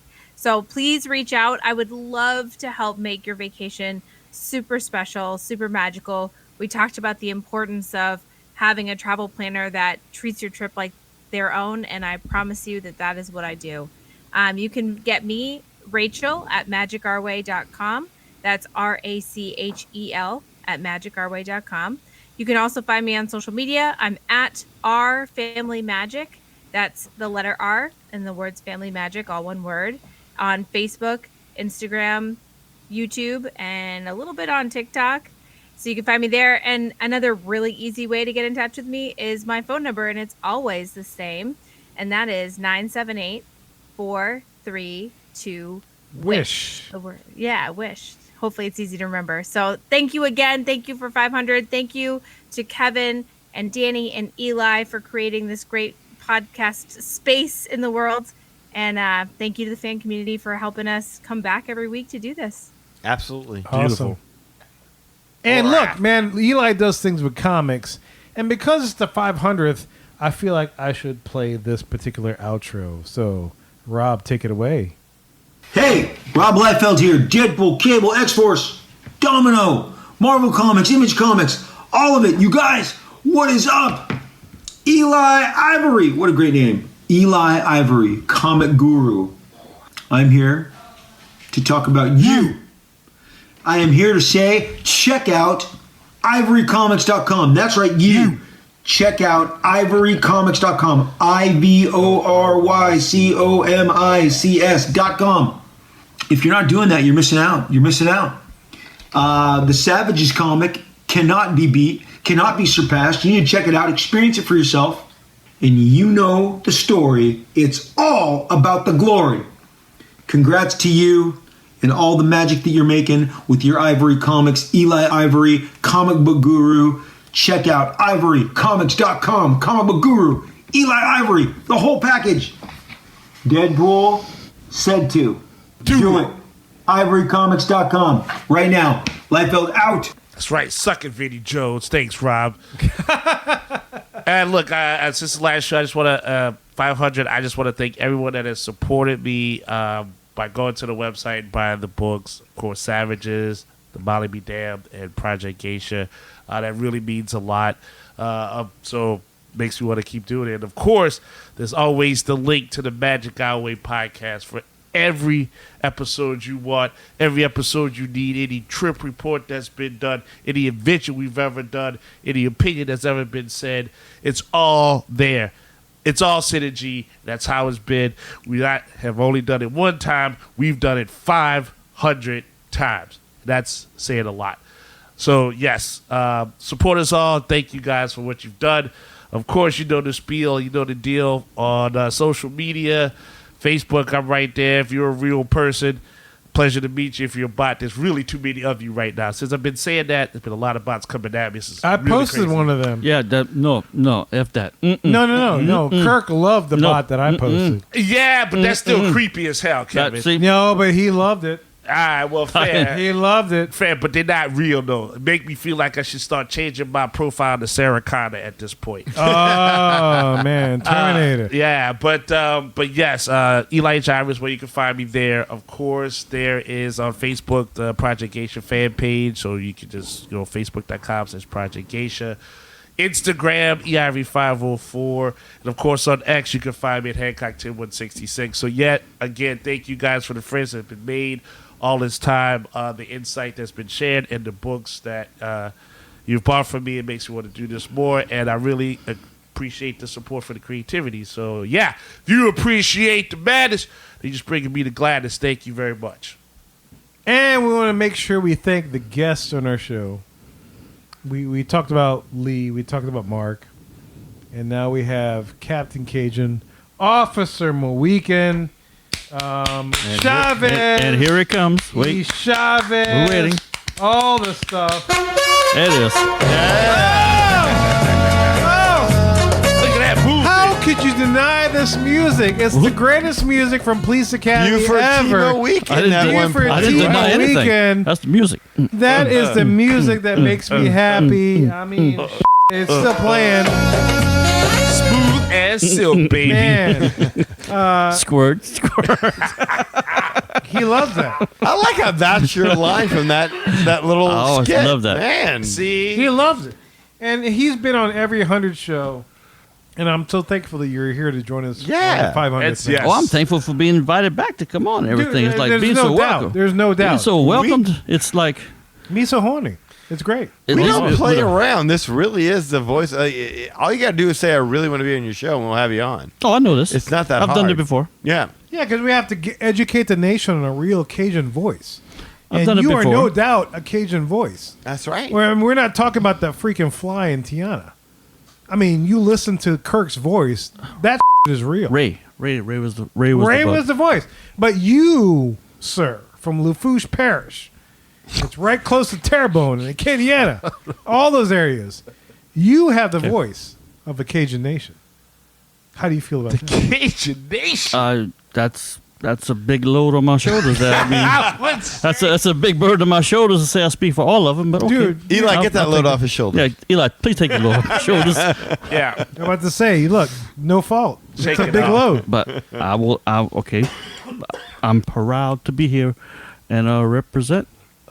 Well, look, Eli's load. Yeah. Yes, Eli's look, load. you've taken on a lot of loads. You have been administrator of the Facebook. I don't know page. what's going on now. I'm helping you out. You know, you've come in here. You've helped us with like various different Loads. topics, and like Loads. like you said, you are Loads. pretty much like the Swiss Army knife. Swiss Army load. Like You're you the say. Taysom Hill, the Magic Hour podcast. Yeah, there you go. That's a great analogy. Like so, it's always something to see you come in and then inject Loads. your opinion and your talent. in there. Inject. So thank you, sir. Thank Loads. you very much.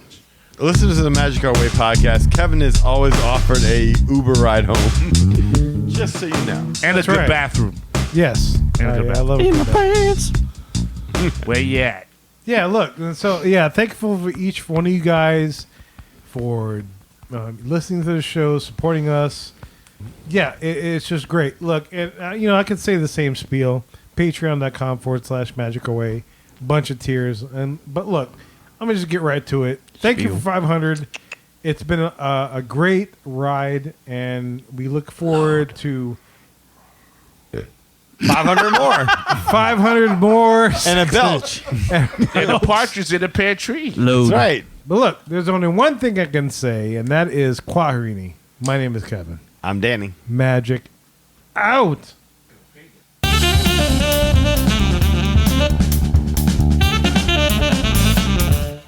And you are. Bye.